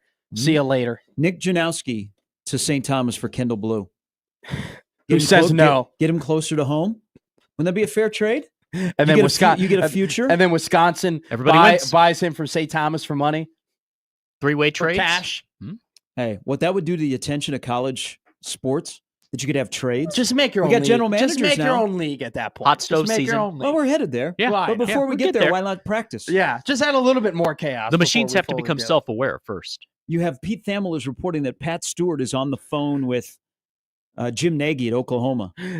We're hearing reports that Nebraska has allowed Keona Davis to search for a trade. Hey, I mean, that's just different terminology, language compared to he's getting in the portal. Yeah, exactly. Instead, we're looking for a new home. We're looking. Our agents are discussing with other people. What We've been could've- told that he wants to go to Minnesota. Adrian Martinez wants to leave Nebraska, but we want something for him. We trade him to Kansas State. Kansas State sends an offensive lineman back and a player to be named and later. a 3-star to be named later. Yeah. And a personal foul that should have been called. And an operations worker to be named later. I mean, can you imagine they started trading staff? No, we'll leave the staff alone because they got families and they got to move. And Oh stuff yeah, like that. because the players. kids don't have families either.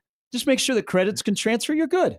I don't think right? that's how that works. Hey, if we're NFL light, let's lean into it. We're hiring GMs. Let's have trades. Let's have waiver wires. Oh my god. Let's go all in. We're getting a report that Mekhi Nelson has cleared waivers. Well, then they go play, and send them to an FCS school that is your school.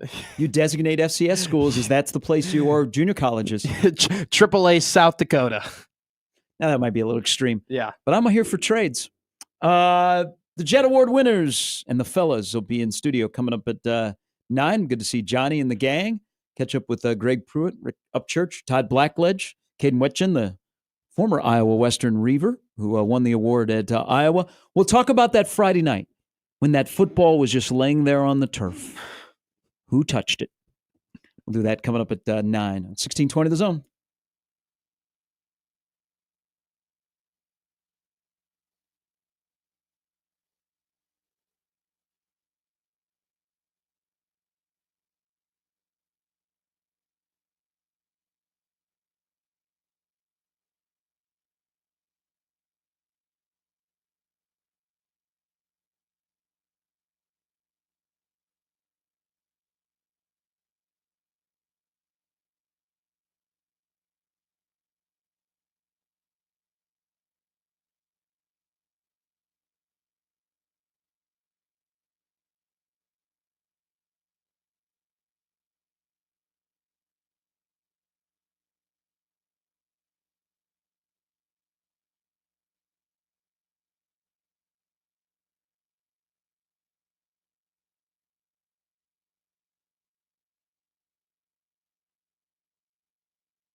1 second. I got a name for you to watch for the spring portal. Andrew says you could trade a guy to another school for a roster spot. You could go up to 106 to the school getting the player, drops to 104. Hey, they're NFL light. Just lean into it. You're gonna have contracts. Roster spots. Money allocated towards you possibly could be public. And this is You want to play. You want to play in the league. Mm-hmm. You want to play for the Shield. I mean, you got to get used to. You might be traded. The toothpaste is out of the tube. I laugh at it. I laugh at it and I chuckle at it. But I mean, it's where we're at. I mean, it's where we're going. It's like it's funny to think about, and like just to see the game just completely, absolutely flip on its head, and think of these like aspects that you would never think are in the game are probably going to be in the game. And it's funny to think about, but it's the reality. Like you said, Jimmy, it's a great way of putting it. Toothpaste is out of the tube. Yeah, it's all over the place. Yes, it's not in good spots. Anywhere but the teeth. Let me give you a name. You wanna shake up the spring portal? Give it to me. Give me names. Carson Beck. What if Carson Beck left Miami already? I kind of said that tongue in cheek like last week. Metabella danger. First Lamborghini. So did he break up with the Cavender? I believe that is that what you call it? the Cavender. One, I don't know which one he was dating. There's is it Haley? There's Haley and Hannah. Well, right? didn't he? I'm sorry, guys. I don't really follow the whole TikTok college athlete thing. You know, outside of when Harper Murray makes one and Livy Dunn. All right, those are the two people that the big two are on my radar in terms of like college athletes who make TikToks. Right. Outside of that, Haley Van Lith is a good basketball player. She's not like a TikTok thing. She's in the news. Yes, she is in the news for things that aren't basketball. I don't know that. I think his actions broke them up. That's the best way to describe the rumors. it. Yeah. That's the rumors. He made friends. So, would he be uncomfortable at Miami? Now he's reportedly being paid a lot of money, but would he be somebody that would go for more money if he dropped his name into the portal? Because think about this. How many teams, though, are really like Carson Beck is a fine quarterback, but he did not have a good season last year. I don't really know how many, and like Miami is paying a big boatload to have him. I really don't know how many more teams would say, oh, okay, we got to go out and we got to match that, or we got to buy him. Well, it's a little bit of a down year. Like you think about that is true. Let's think about quarterbacks that are coming back in college football. We did this exercise recently about Big Ten quarterbacks, and even Dylan Raiola, a freshman year, is a top 5 returning quarterback. Yeah.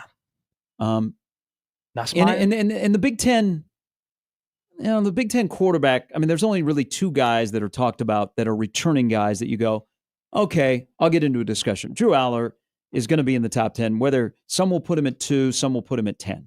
And then Luca Altmaier is the other quarterback that'll get talked about as a top 15 returning quarterback. But the returning quarterbacks in the Big Ten, no. But think about the quarterbacks which are going to go into the NFL draft. Like Cam Ward. If Cam Ward would have been in last year's NFL draft, he's probably the 4th quarterback taken. Yes. This year, timing is everything. He's going to be the number 1 overall pick by the Tennessee Titans. Jackson Dart has popped into the first round. Yeah. Shedeur Sanders is in the first round. Top 10. Tyler Shough. He has found himself possibly in the 2nd round. So, but those aren't quarterbacks that pop. But last year's quarterback class, pretty good. Yeah. And could turn out to be really good. But think of the names that are in college football this year. And there's going to be guys that are not on this list that are going to find their way. And if you're Nebraska, you hope one of them is your quarterback. Yeah. But DJ Lagway, we like bits and pieces. We've seen him at Florida. Think he could be good. I know Andy Staples thinks he's the best quarterback returning in college football. Then you have Sellers at South Carolina. Okay. Yeah. You have Klubnik at Clemson. Not who, bad. when the schedule got easier, he got better. But he got Clemson to the playoff. Yeah. Nussmeier at LSU. He's pretty good. But I think people thought he would have a much better year than they did last year. I mean, let down. You go Burrow, Daniels, and there's Nussmeier again, who never runs out of eligibility. A guy that is very intriguing, that was a portal quarterback, John Mateer at Oklahoma, comes from Washington State. He is the guy that has to save Brent Venables in Norman. Sam Levitt, Arizona State. Yeah. Good quarterback. That's a good not quarterback. Not a great quarterback No. for college, but not like NFL. I'm like, oh my God, But why don't you draft him number 1 next year? But he's a good college quarterback. There's just a lot of like good college quarterbacks. Mensa Duke is another one. Carson Beck will, because of his experience, will show up on lists. Here's a funny thing, though. The quarterback at Baylor, Sawyer Robertson, nice quarterback. So you're like, and if you got a couple more quarterbacks, go ahead and name them. But the teams that you're naming, right, that they play for, there's like, are those really the national like contenders, like the top contenders in CFP entering the year? Well, like, do you now I'm gonna the one I've saved. Yeah, Arch Manning. but he's not really a return. He started a couple of games, but like the jury is still out. He's still got to go out and play the top teams in the SEC. I mean, when he went out and he was playing, no offense, he was playing, the early season tomato cans, that, all these teams get to play early on. And, it was a pretty unfair situation when they had to put him in against Georgia, right? When, Ewers just wasn't playing that well and he didn't look that good in that game. But to be fair, you're going playing one of the top defenses in the country and you're like, you're the backup quarterback. And they maybe did not use him as much as they should have last year.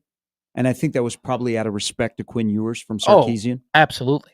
But it's like you look at some of the top teams that you have in college football entering this year, they have new quarterbacks and question marks. And it's a really interesting dynamic that the guys that you talk about that are returning, they're not necessarily the cream of the crop in terms of their teams being the favorites to win. Ohio State is going to have a brand new quarterback. Alabama is going to have a brand new quarterback. Texas, I wouldn't call it brand new. I mean, Arch You could Manning, say he's a returning quarterback. But I mean, same thing with Notre Dame, right?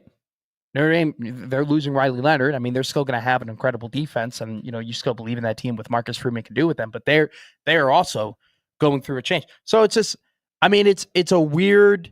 And the funny thing too, though, is last year we looked at this quarterback class as man, it's loaded. We did. We thought that Jalen Milroe was going to be better. We thought that Carson Beck was the preseason number 1 overall pick. I mean, he was the guy that a lot of people thought would be, where Cam Ward is right now. He didn't pan out. He didn't play well. I think, obviously Shador had a good season and Cam Ward had a good season. But I think we entered last year thinking, hey, we could easily have, once again, 3 to 4 different quarterbacks, in the first round of the NFL draft. It didn't pan out that way. So, you head into this season looking, Arch Manning was a backup last year, and I'm on CBS Sports right now. He's ranked as the top 3, the 3rd best returning quarterback in college football, and he wasn't even a starter last year. I mean, it'll be interesting to see what the progression is, and maybe you expect last year had a real down year, right? I mean, it was a major down slope, and the guys that you thought were going to play well didn't play well. Maybe this year is an upslope, but I mean, there's a ton of questions, but especially in the Big Ten, a ton of talent that could rise to the top. Young talent. Childs from Michigan State probably doesn't get as mentioned as much. No. They love Lindsey at Minnesota. Underwood at Michigan. Dante Moore over at Oregon, former 5-star, came from UCLA. Maeva will be interesting at USC. Yep. And then technically, Gronowski at Iowa. I mean, Billy Edwards. To be good. Billy Edwards isn't a returner for Wisconsin, but he's a returning Big Ten quarterback, essentially, which, I mean, I like Billy Edwards. I think he's a pretty dang good quarterback. Before the season begins on Nebraska's schedule, because they will start with a veteran quarterback in Sorsby at Cincinnati, who's a returner. On paper, before the season begins, how many teams on Nebraska's schedule is their quarterback better than Nebraska's quarterback? On paper, before the season begins, 1, Penn State.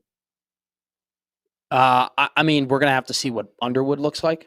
But before the season begins, you have to one. You commit to first it glance on one. paper. 1, Aller.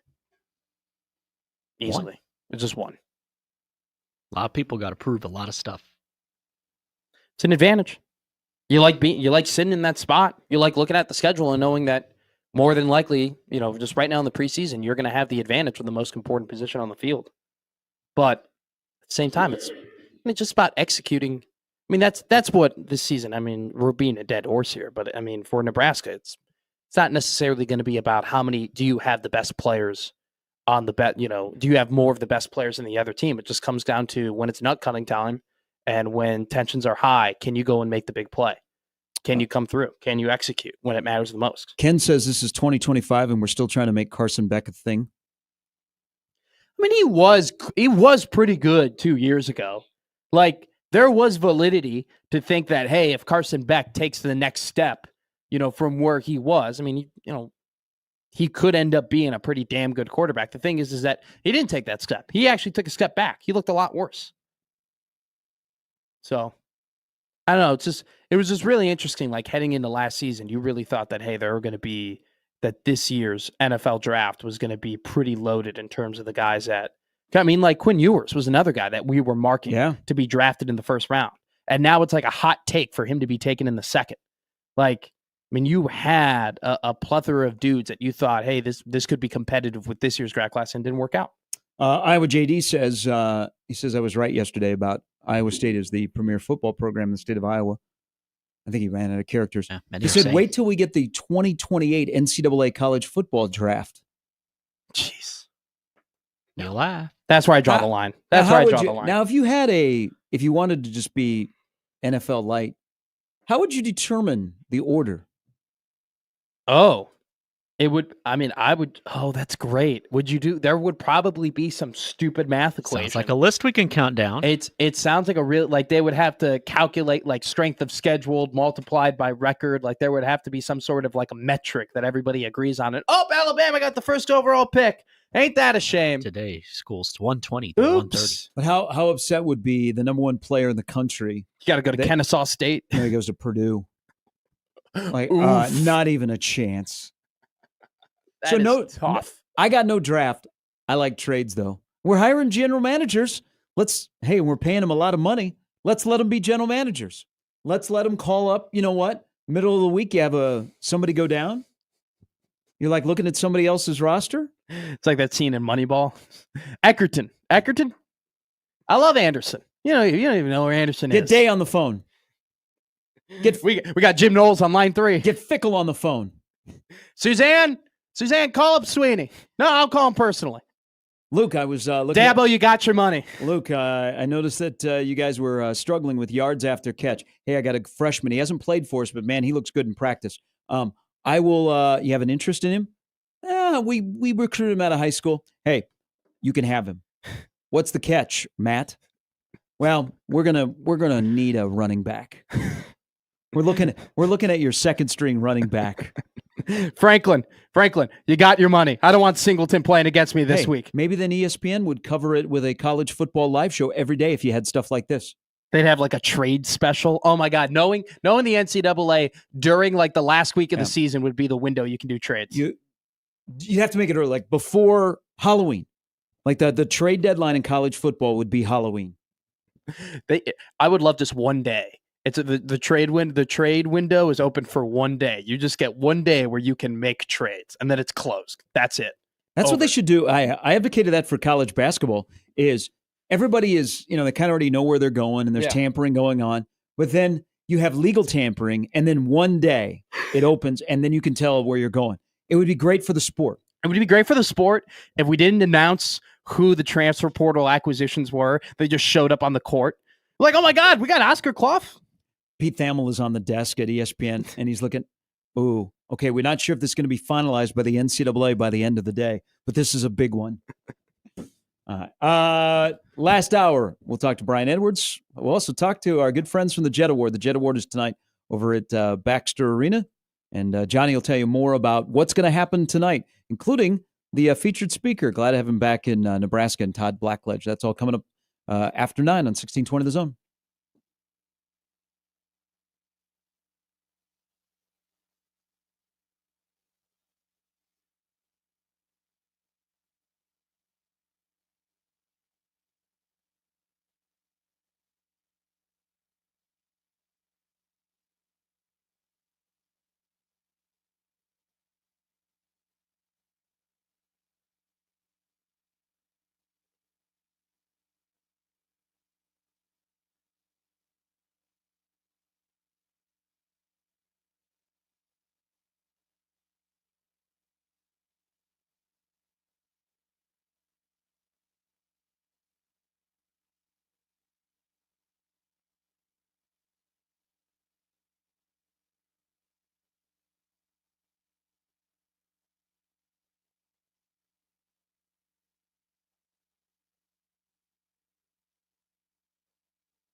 Random email in the Equitable Bank inbox.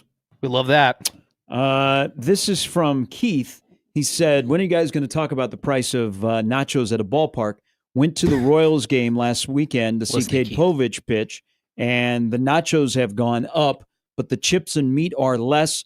Went to a local high school game last night, and once again, the price of nachos, this time with just nachos and then nachos or chips in a bag, and then the cheese on the side, that has also gone up.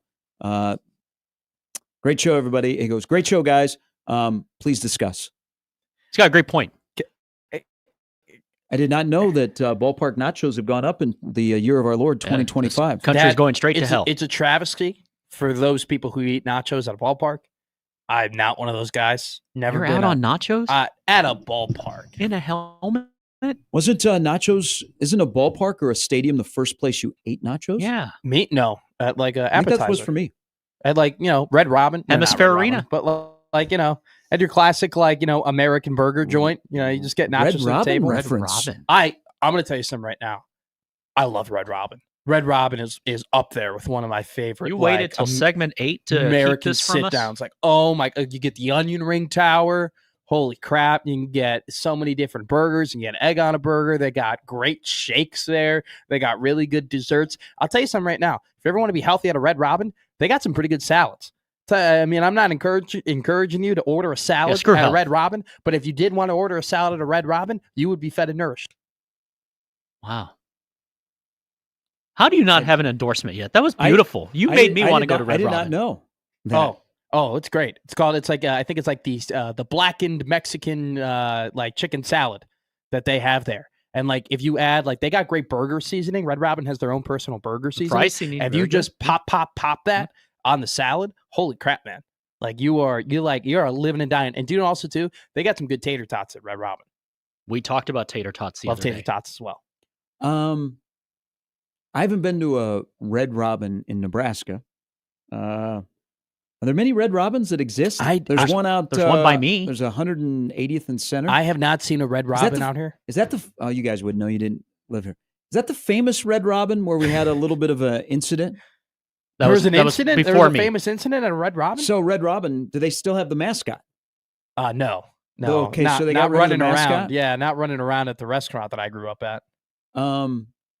Yeah, here in Omaha, this is like 20 years ago. Okay. Some well-known people were involved, and it went to court, but there were allegations of, and I think I used to come to Omaha back I then. think there was an acquittal that the person in the No, not Red OJ. Robin mascot outfit got groped. Really? They groped Yeah. the mascot? Yeah, That's like our Easter There's Bunny some well-known conversation. people that were involved in this. Oh, And wow. it was a big deal. Holy Because crap. the mascot, the girl was like 17 or something. Jeez. They went to court. They There are went to rules court. against that. Oh. I don't know exactly what happened, but I think it was resolved. I just ate burgers. Yeah, I'll never forget. It was 2010, and we were done sledding, and we went to go and eat at the Buffalo Wild Wings, and we pulled up, and right next to the Buffalo Wild Wings, it said, "Coming soon, Red Robin." And that day, my life changed forever because about a month and a half later, that Red Robin opened, and it became a staple of my life. Could you imagine if we had go back in time and went with them to that? They'd be like, why do these two guys have a kid with them? What is the deal? Did they kidnap him? One of my first legal beers was at a Red Robin. Then? Yeah, legal. Oh, legal. I Legal. thought you meant 2010. Oh, you are all in on Red Robin. I did not know this. love Me either. Red Robin. I did. Like, if anyone's ever like, "Oh, you want to go to Red Robin?" It's one of those places. Of course, absolutely. Okay, I'll keep that You in haven't- mind. But you haven't been to the Red Robin here in Omaha. No, I haven't. But I haven't like gone because I have one. I've only ever been to one. You go out Red more than Robin. me. So Like, you're it's loyal always- to your Red Robin. Yes. 7655 West Toohey. I mean, that's my spot. I remember R&R. that. I know. There you go. Go to Chicago. It's the first place we're going. It's in Skokie. Well, I mean, go to Skokie, obviously. Yeah, Got to obviously. stop by the McMaster house. I know. I It's feel right like by I the know Holiday them. Inn Express. So if you can stay at the Holiday Inn, I can go and eat the Red Robin. Uh, And it's right across the street from the National Hebrew College. the more you know. There you go. I feel like we're on Google Maps on the show today. Educating the mind, body, and spirit. We got to take a break because the Jet Award guys are here. And so we will get to them coming up at 9. The award winner, Todd Blackledge, is going to be here. And, of course, Johnny, Greg, Rick, Errol Tucker, all will be in the house. as tonight is the really, really cool event at Baxter Arena, the Jet Award, which just continues to get bigger and better. So we will do that coming up after the top of the hour on 1620 The Zone.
All right, we are about to begin an hour of organized chaos because it is a Jet Award Day at 1620 The Zone, where you never know what's going to happen.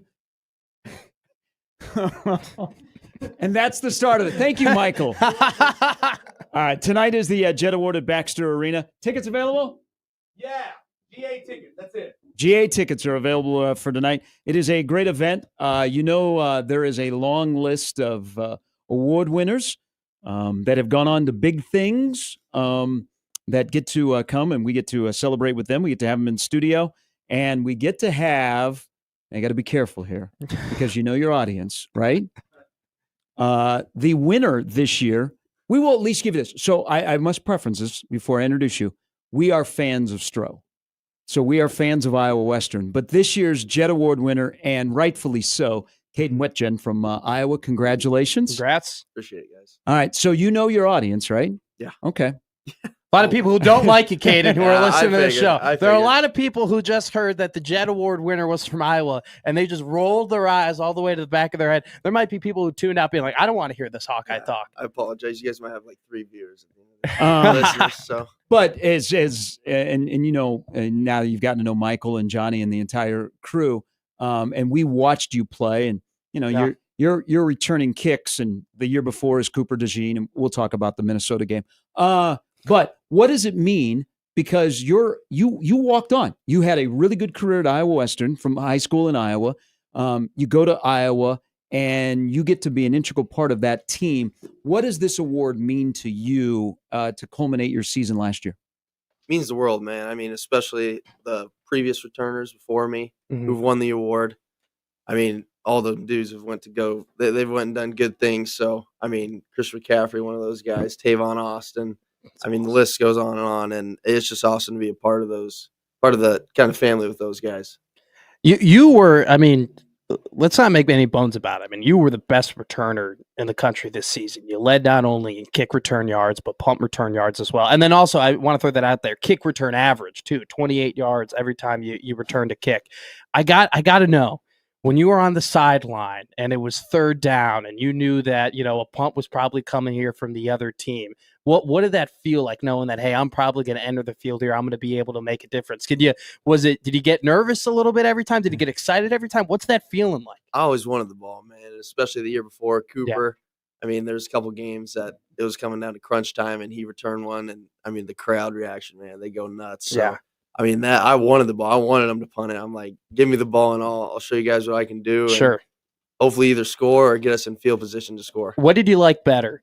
A kick return or a punt return that got your home crowd going, or a kick return or a punt return that silenced an away crowd, that took the energy out of the building?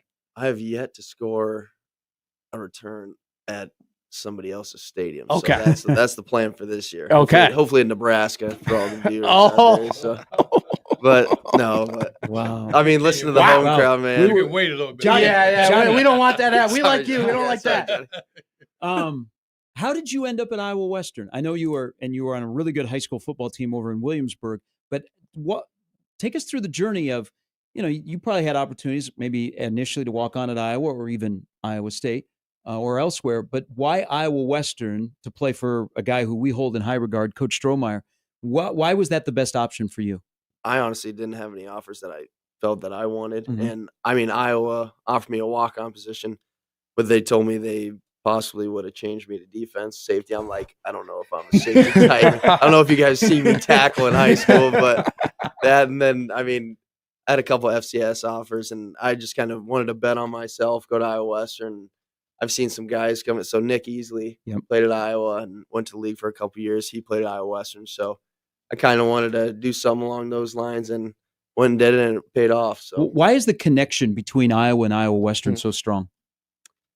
I just feel like Coach Strohmeyer, I mean, you guys know him. He builds great guys, and Iowa not only looks at how good you are as a player, but they look at character as well. So, I mean, that's one of the main reasons why we get so many good dudes from Iowa Western or other junior colleges or lower level schools, because, I mean, if you have great character, they're willing to take you. So, Johnny, first of all, congratulations. Another year of the Jet Award and another stellar winner. When you looked at Caden's season, what stood out to you? We're looking for the best men on the planet. And he clearly has been the best man on the planet. He's the baddest man that we got out there right now. Appreciate it. And I'm sure he realizes that a lot of his big success comes because his team has the right attitude. You know, our deal was everybody got to get a block because I don't care how good you are. If you don't get blocks, you don't get help from the rest of the team. But they believed enough in him that if they would get that block, that he would do the rest. And it comes true. You are what you think about most of the time, and he's thinking about winning. Winning isn't everything, but we do rate it right up there with oxygen. It's pretty darn important. Hey, so another thing, and this is a topic on this side of the river about special teams, and you guys have one of the best special teams coaches across college football, LeVar Woods. What's the emphasis like on special teams at Iowa that makes you guys so good across the board? We make sure to implement it in every practice. I mean, even our walkthroughs and stuff, we're doing something along the lines of special teams, which I'm sure many other teams in the country are doing that as well. But we, especially the meetings and everything, it's just a high focus on special teams. And I mean, you've seen what we could do the past couple of years, and the guys we've had and the units we've had. I mean, we've had, like Johnny said, the great blockers. I don't know if anybody watched the Missouri kick return I had, but the kicker was the only guy who brushed me. And I mean, those guys left me untouched. So if they're doing that every time, I mean, all credit goes out to them, man. I don't have to do anything but run. So, I mean, just the study and all the film we have together, it just really brings the unit together and makes us as good as we are. So.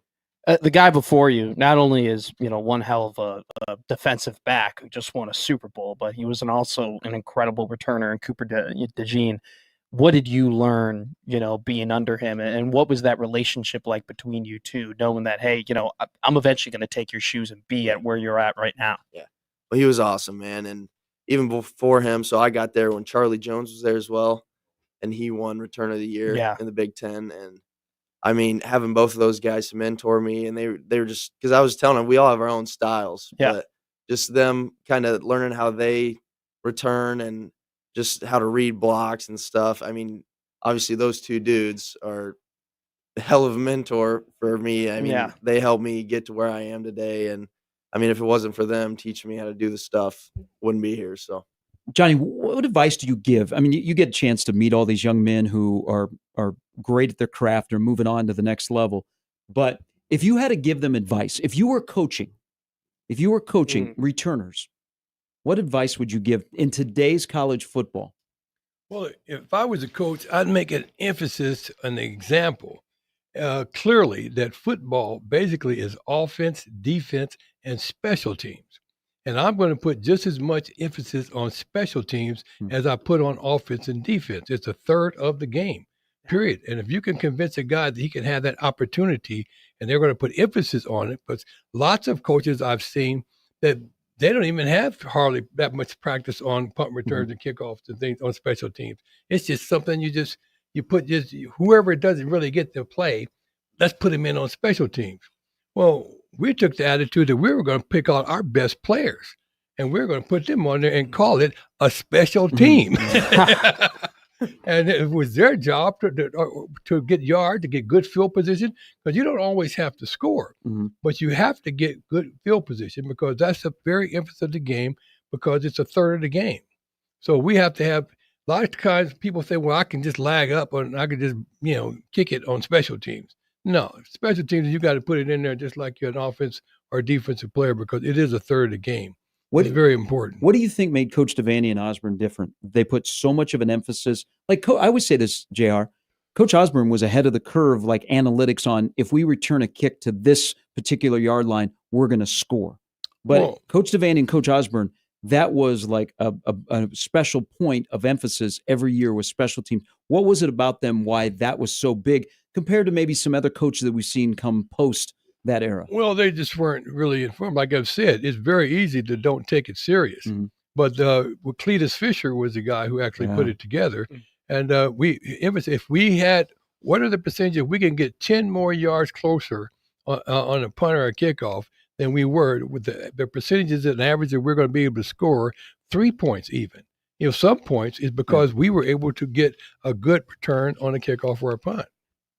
Johnny, I was at the welcome event yesterday, and Michael Severe, the director of all this, was talking about how 14 years ago, this started and you were wondering, why isn't there a big college football award for returners? Can you tell that story? Was there a moment? Was there an aha moment of you were just sitting around being like, damn it, why don't we have something that celebrates this? And maybe I should do something about it? Well, I remember way back, I thought about children's bedding. They didn't have children's beddings with sports on it, at the time. So I thought, let's try that. Then I remember when I lived in Montreal, they had entertainment and they had entertainment. Well, when I came to San Diego, they had the largest saturation of cable in the United States, but they didn't have a cable TV magazine. They didn't have no listings for nobody at all. So I took the idea from entertainment and going out every night and TV and cable listings, put it together, and had the largest magazine in the history of San Diego. It came the same way. I just thought that how in the heck can guys be running 100-yard touchdowns and they don't get an award? Yeah, I couldn't believe it. And I checked the stats out, and there was no award for it. So we decided right then that we were going to make it happen because I believe clearly that you are what you think about most of the time. Yeah. What are you thinking? The thoughts are not just things; they're the cause of things. And if you hold a thought long enough, you can have it. And we've held this thought for 14 years, and now we're creating, highlighting some of the baddest men on the planet. And they're the Jet Award winners. And this year is Caden Wetjen from Iowa, who thank you to your coaching staff, because last year we had a really good winner, but he was not allowed to come here for spring football. So when you won this, what was the reaction of Coach Ferentz? He just congratulated me, man. He texted me. All the coaches were texting me, and then Coach Woods was like, "Yeah, you're going. He's like, you're going to the award ceremony." I'm like, "Sounds good to me." Hey, we have practice today, so I'm the old man. I'm the old man. They gave me a day off of practice, and I'm telling you, a lot of coaches don't have that attitude. We've had times where we've had to pull teeth. Oh, I know. To Michael get, knows. Coaches to let their players come to the event. We had to get Mike Garrett to get in several times to try to help talk a kid. Dory Jackson. Yeah. When he won it. So Matt and myself and Jimmy and Michael are not going to return a kickoff 100 yards. What's that like? Yeah. Honestly, I always try to picture it, and then when it actually happens, it's just a blink of an eye, and you're there, and I'm like, what the hell just happened? You black out? So take us through the Music City Bowl one. Not necessarily, but you just see the crease, and then once you get past the kick, you're like, okay, game over. And then, I had one of my guys running down blocking. He blocked for like a full 60 yards, and when he was out there, I'm like, yeah, I'm scoring for sure. But just listening to the crowd reaction too, man, just slowly getting louder. It's like turning the volume up in your headphones is what it's like.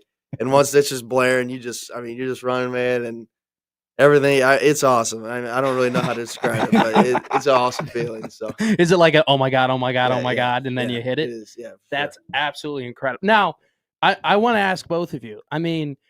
I love seeing these viral videos of these random people who, the average athlete, right, go and try and catch a punt, right, and it's spinning on you, and you think it's easy because we watch you guys do it. They don't want to do it. No, we watch you guys do it, and it's like, oh, that's easy. It's like a fly ball. You're going up there. Tell the people, how hard is it actually to read that ball in the air, and now with all the spins and the punters and how they're placing it. There's so much science that goes into it now. Just how hard is it to actually get under that ball? Well, with all the Australians now, Johnny, I don't know how many Aussies you play with, but them suckers, man, their balls are, you can't judge them, and it's all practice. Sure. Like I'm lucky to have Australian punters in practice, sure. So practice with them helps me field them in games. Well, it's not catching it that's tough; it's catching it when they're running down on your ass. Oh. They are kicking as high as they can sometimes. Yep. So they can get their men to cover, so they're right down there on you when you catch it. Yeah. So sometimes you have to catch it with the man right on you. Yeah, that's sometimes crazy. If you're going to do it. And my team's job was my up man. His job was to get that first man. If you get that first man, because they got a couple of guys coming down full speed on you. Sure. And it's not catching; it's catching it in traffic. Yeah, it's rough. I got to ask you, Caden, because you've caught punts for my guy. How is it catching a punt from Tory Taylor? That's talk about an Aussie who can punt it. You can sit down and have a coffee watching that ball float up in the air, dude. the hang time he gets and the amount of distance he has, and I mean the guy we have right now, he's right behind him, and he's young and still learning, but I have full confidence that he can get to right where Torrey is. So, I mean, just catching from those guys, it's crazy, man. Because I mean, you play other punters in the games, and you're like, okay, like the one guy had like 7 returns off of the first game, and when you have a punter like that who can kick it out, I mean, they can change the game because you can not let the returner have a return of the whole game, if you kick it with hang time, and so, I mean, it was awesome, man. Awesome working with those guys. Worthy winner this year of the Jet Award, Caden Wetjen from Iowa, who led the nation with 727 kick return yards, 328 tops in the Big Ten in punt return yards. Friend of mine, who his son was on a visit over in Iowa City over the weekend, was in your weight room, and he showed me that there's a picture of Drew Stevens and his field goal against Nebraska is up in the weight room. Yeah. Okay, let's just get to this. First of all, that night, that game, and everything that was around it, whether you were shaking hands or the way the game ended, and then just from your standpoint, because you mentioned earlier one of your good friends is a Nebraska fan. Yeah.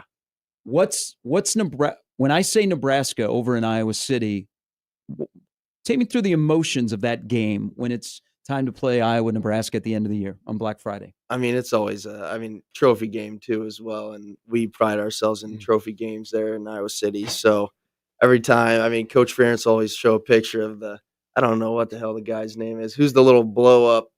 Little Red? Little Red? Little Red, yep, that's it. They'll show a picture of him, and everybody's just laughing. Like his motivation? Why does he show it? It's just on a Monday in the meetings, and he'll show a picture, and everybody, he's like, I don't know what the hell this is, but because I guess that was 2 years ago when we were playing there. He's like, so if you see this guy, don't be scared. He'll be there, but I mean, we try to treat it like every other game as well, but trophy games for sure. We're all kind of amped up, but I mean, it's Nebraska, Iowa, man. It's always a good game, and he lets us know. He's like, it's going to be a close, tough game. Sure. So, I mean, don't ever think you're going to beat a team or get beat by a team. So you just know it's going to be a tough game and ride it out till the end, man. Brand new quarterback. Give us an outlook on, and he is coming from South Dakota State. He's not fully healthy, but what will Iowa 2025 look like? I got high hopes, man. I mean, we still got a lot of stuff to work on offensively and defensively, and it's still really early to tell. But I mean, if we can put all the pieces together and with all the guys we have, I think it should be a really good year for us. So, a listener who is an Iowa fan wants to know: did you text with Cooper DeJean after his Super Bowl return for a touchdown? I did for sure, and I actually texted him before the game because it was his birthday. So I Oh, said that's happy nice. birthday, and then said some stuff after. Probably can't say it on here, but I was like, holy crap, touchdown the Super Bowl. But he texted me back at like 5 a.m. I'm sure he had a good night after that. But It probably did. Probably had some fun. so Also, your thoughts, because one of the more famous punt returns he's known for did not count. Your reaction to the Minnesota game 2 years ago. that is still, I think that's the craziest I've ever seen a stadium go, man. Everybody everybody's jaw was dropped, and everybody's like, what the hell just happened? And then we were all thinking it's like they thought he stepped out or something, and then all of a sudden they called a fair catch for like, what the hell? It went from the highest of highs to about 70,000 water bottles thrown on the field at Kinnick Stadium. But I mean, that was still one of the craziest plays I think I've ever seen, man. Well, congratulations. You had an incredible year, and this is a great honor. I know that it means a lot to you, and it means a lot to Johnny and the rest of the people at the Jet Award. We're looking forward to seeing you tonight, and thanks for stopping in. Appreciate it, man. That's Caden Wetjen. Johnny will stay in studio. We got more guests that'll be coming in again. The Jet Award is tonight. There are general admission tickets that are available. If you would like to be part of what has turned into a great celebration, it is a must-have on the calendar of events to go to in this town. And we're looking forward to it tonight over at Baxter Arena. We're back with more of the Jet Award guys, including, I see Mike is here. You want him?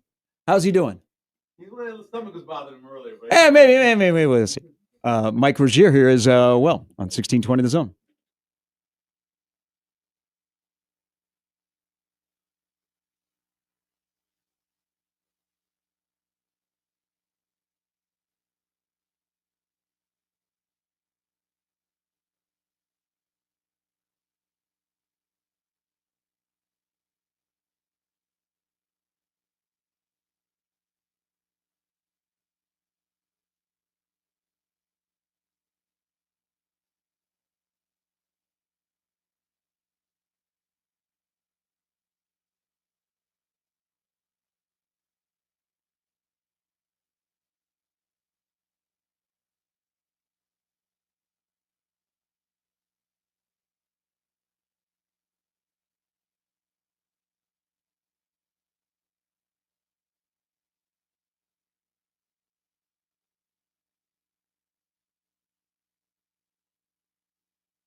14th year of the Jet Award. The ceremony is tonight over at Baxter Arena. There are general admission tickets available for this great event. You can go to the website, thejetaward.com.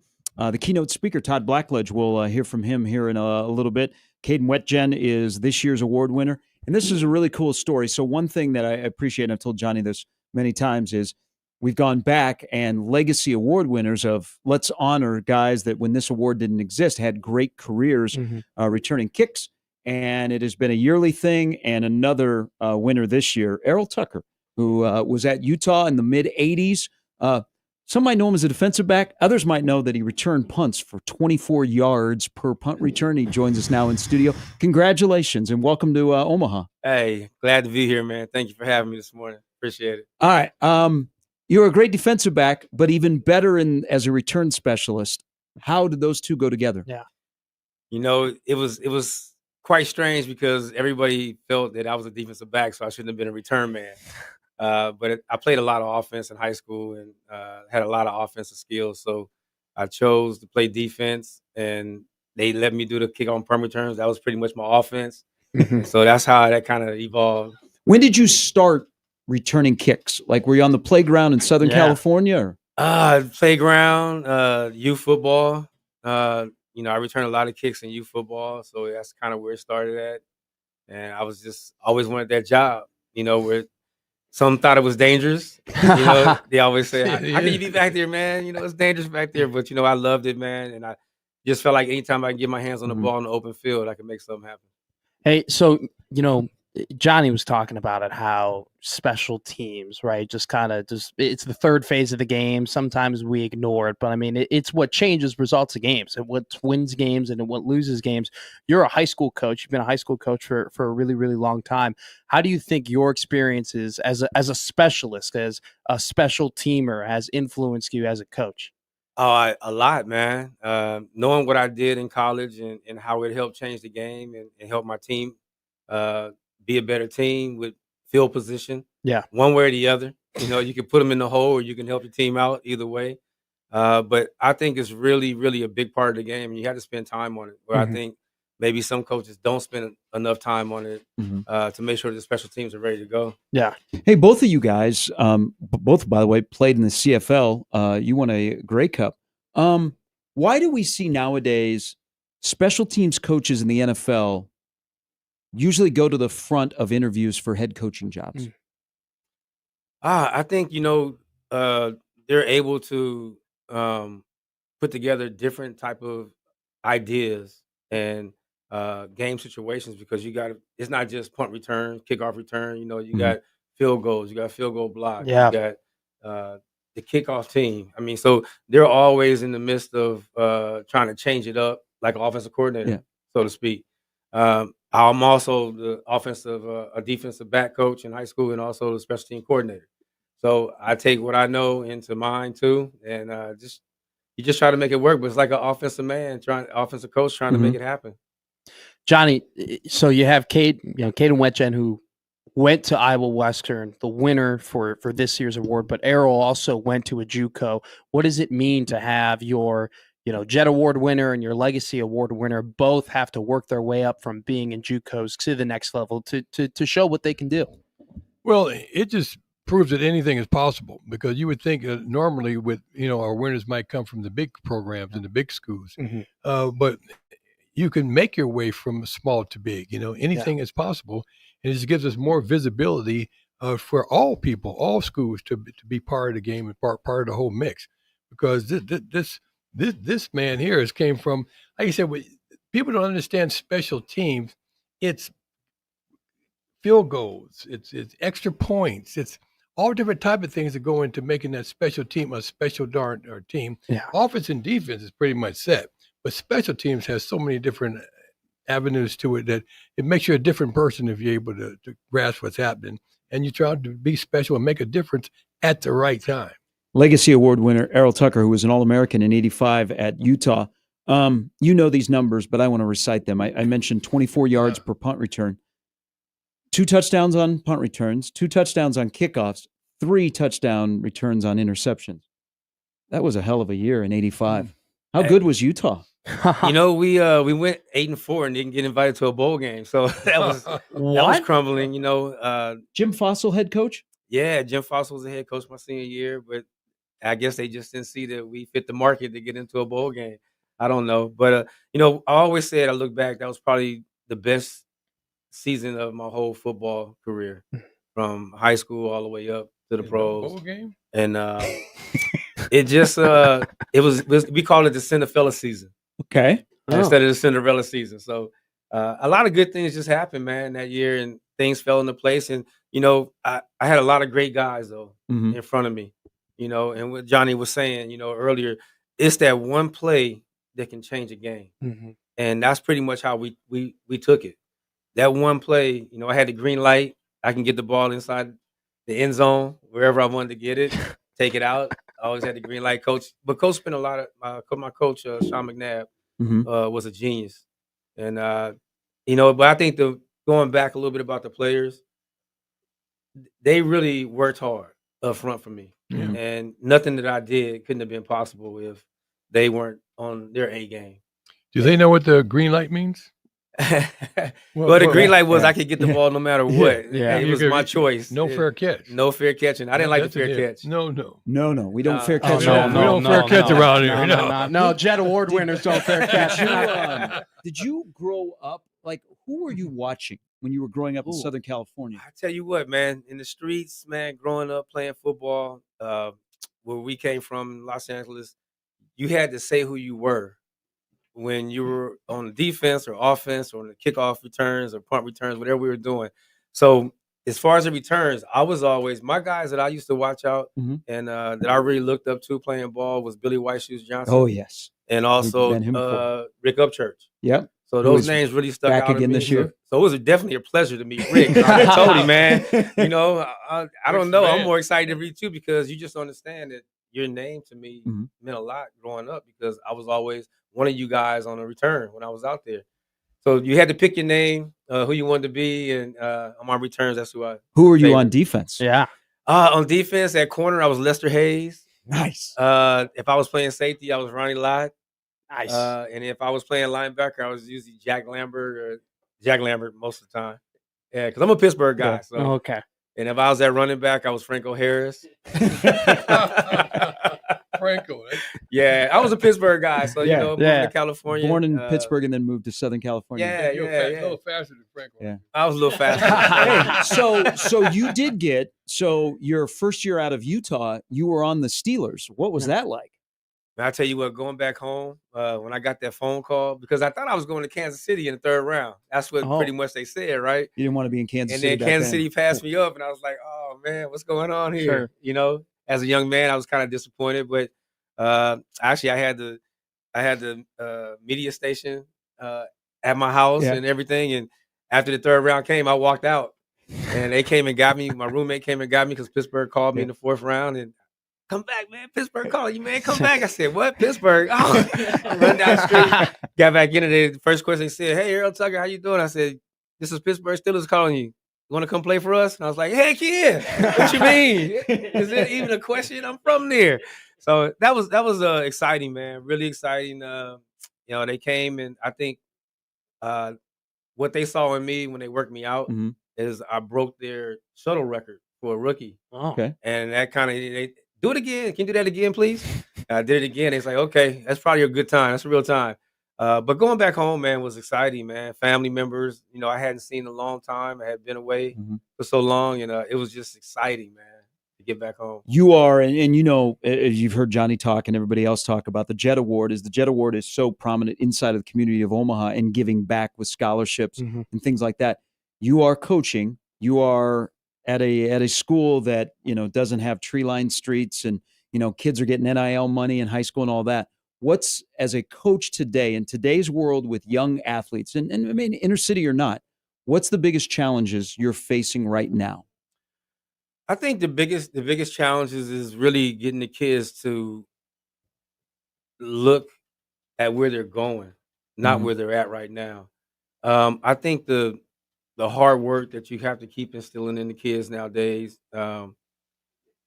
As a coach, you try to keep them focused on not just the moment, but the years to come. Mhm. And I think one of the hardest challenges that might come from that is probably that just trying to keep the kids focused a little bit more on the future and not so much the present.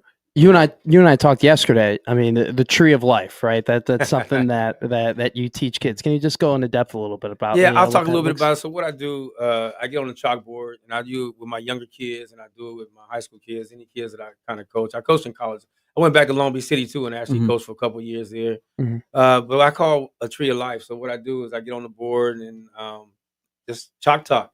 So I start off with a tree trunk, how it starts to grow into a tree without the branches, and this is where you're at. This is where your starting point is, and from this point, which way do you go in life? Yeah. Do we this branch goes this way, this branch goes up here, this branch goes here, and what avenue are you going to take? Coaching in the inner city, of course, it's a lot. That some of the kids have to battle. Mhm. So, for one instance, one branch might be you get out of high school and you don't play football no more. So now that branch right there, where does it go? Another one might be a kid that um, has a kid. Mhm. He has a baby in high school, and guess what? His football season's over with. He's no longer playing football because he has to work. Uh, the streets, the streets might take another couple of kids a different direction. That we see a lot of athletic kids that go that way, and most of the time, I think it's because they don't have the support. They don't have positive people in their life that can help guide them, and that's where we come in as coaches. Mhm. Talking about life skills. So it's just a whole different avenues. And I try to tell kids at this point, you're playing with all these cats, but that next step, some of these players not gonna play no more at the high school. That could be their last play. You never know, right? Most of them. Yeah. Most of them.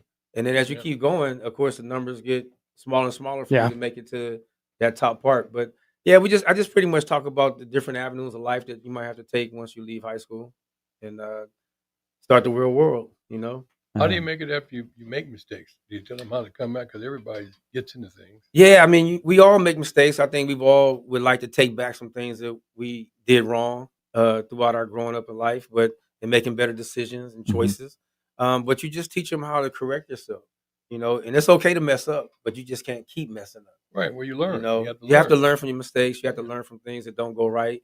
And I think if a person does that, but again, it comes with having positive people around you too, Mhm. because some young men don't have dads growing up in the house, and mom is working hard, and there's no real male figure around other than the Your coach that he sees every your day. mentors. Yeah. So we automatically become mentors. And You know, I can tell your passion is for younger people. But did you enjoy coaching college age kids? I did, man. I did because I felt like I could give a little bit more back as far as the knowledge of the game. Mm. Mm. The younger kids are still kind of growing, and but you try. I teach the younger kids just like I teach the older kids, though. I don't change the format, out terminology, how to play the game. I teach him. I got a son, 12. And he's pretty well versed in knowing Does he return kicks? he returns kicks. Nice. Yeah, he's a receiver, corner, safety, and kickoff and punt returner. Well, that's fantastic. Congratulations. Welcome to Nebraska. You had your career at Utah and your professional career, including winning a Grey Cup. Fantastic. And I know that people will be very appreciative tonight of seeing you at the ceremony. Hey, glad to be here, man, and be part of this 14th annual Jet Award. And I'm glad to be one of the recipients receiving. Did you know that And- guy when you were growing up? I remember Johnny's name now. I heard his name, but I didn't know him. A long time ago. No, it's really been a pleasure to meet a lot of these guys, man. Names that I've heard growing up, and everybody's been so friendly, man. And it's just wonderful to be here, man. Yeah, Honestly, just having a great time that's meeting awesome. everybody. That's awesome. Legacy Award winner Errol Tucker, who was at the University of Utah, had an incredible season, a first-team All-American in 1985. Thanks again. We'll see you tonight. And if you'd like to see these guys in the whole ceremony, there are general admission tickets available. Go to the website, thejetaward.com. When we come back, we will talk to the keynote speaker. We got some speaks with this guy, Todd Blackledge, former Kansas City Chief quarterback, will join us, along with Penn State and other things. Other things. He'll stop in studio here again as it's Jet Award Day on Gary and Matt on 1620 The Zone.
The Jet Award is back. The ceremony is tonight at Baxter Arena, the 14th annual Jet Award Gala.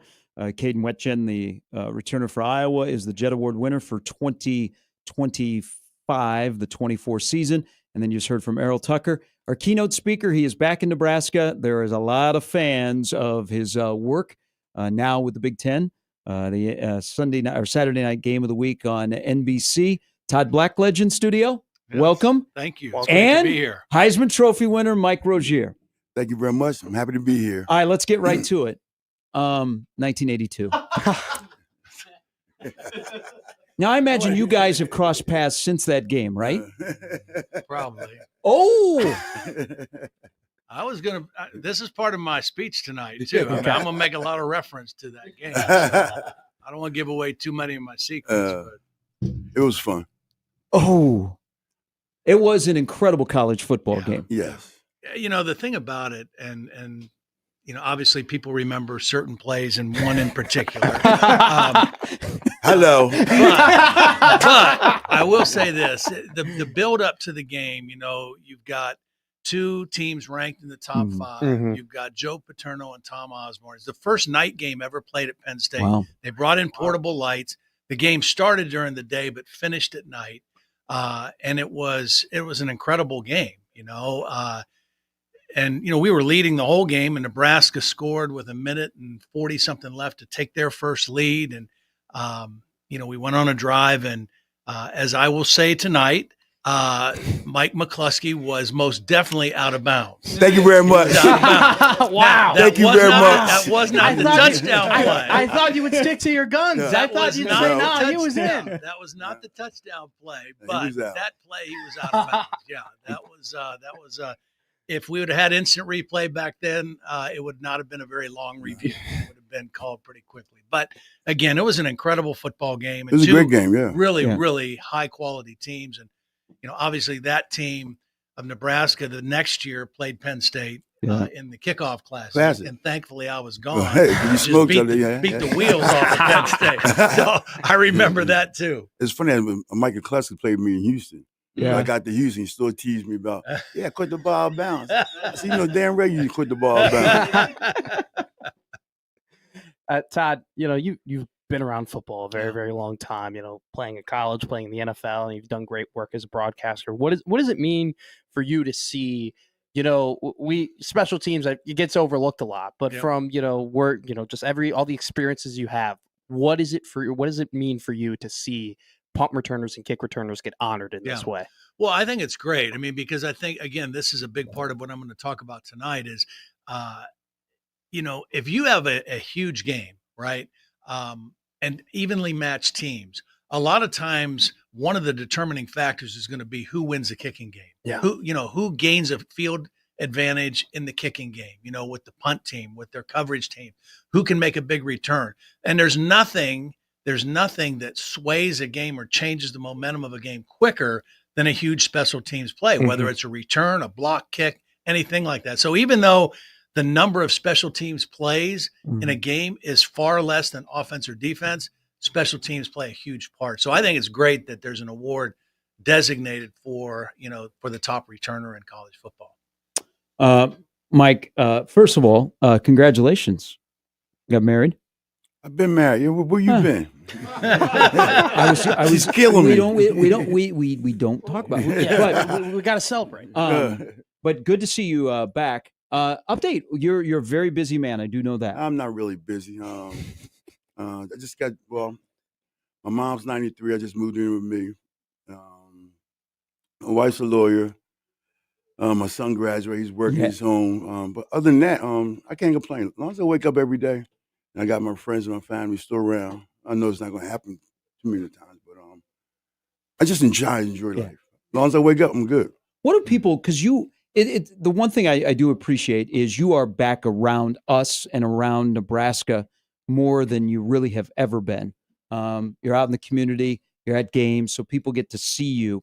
When people approach you and are younger, what is the reaction to Mike Rozier? Because they know you as the Heisman Trophy winner, and they go, "Damn, hell of a career in profession in college and pro football." I appreciate they still remember me. But like Ty was saying, I had a great team back in my day. So it wasn't really hard to run the ball or score a touchdown. But the guys, I just miss the guys. Mhm. Now I don't watch a lot of football no more. I just want to call the guys, see how they doing, how's your family doing, things like that. But football, I mean, it opened a lot of doors for me. I met a lot of good people. Mike, two of the guys that we're honoring tonight both played at JUCOs. You played at a Coffeyville. JUCO. Yes, it is. What do you think was the advantage of just playing at junior colleges and what that did for you in order to have the incredible career that you had? Well, I played at Coffeyville, Kansas. Ron Spring played there. A couple other big guys played there, but I was just happy to get there. Coach Foster was my coach, good coach. He reminded me of Coach Osborne, but in the JUCO area. Mhm. But he likes to win. You got players, you send them there. Do you think those experience of being able to hold that ball and just being able to see it go through? I mean, it got me ready to come to a big school. Yeah. I mean, JUCO school to come to Nebraska is like night and day. But it's a winning program, had great coaches. I got here in Nebraska, winning program, had great coaches and great fans. Todd, did I hear the story, and maybe you told it, or I've seen somebody tell it, that you wanted to play college basketball? Yeah, I did. I mean, when I was in junior high school, I mean, I played football, basketball, and baseball all the way. My dad was a multi-sport guy. He was a football coach when I was growing up. But one of his stops, he was an offensive line coach at the University of Kentucky when I was in middle school. And I fell in love with Kentucky basketball. And so basketball was my favorite sport.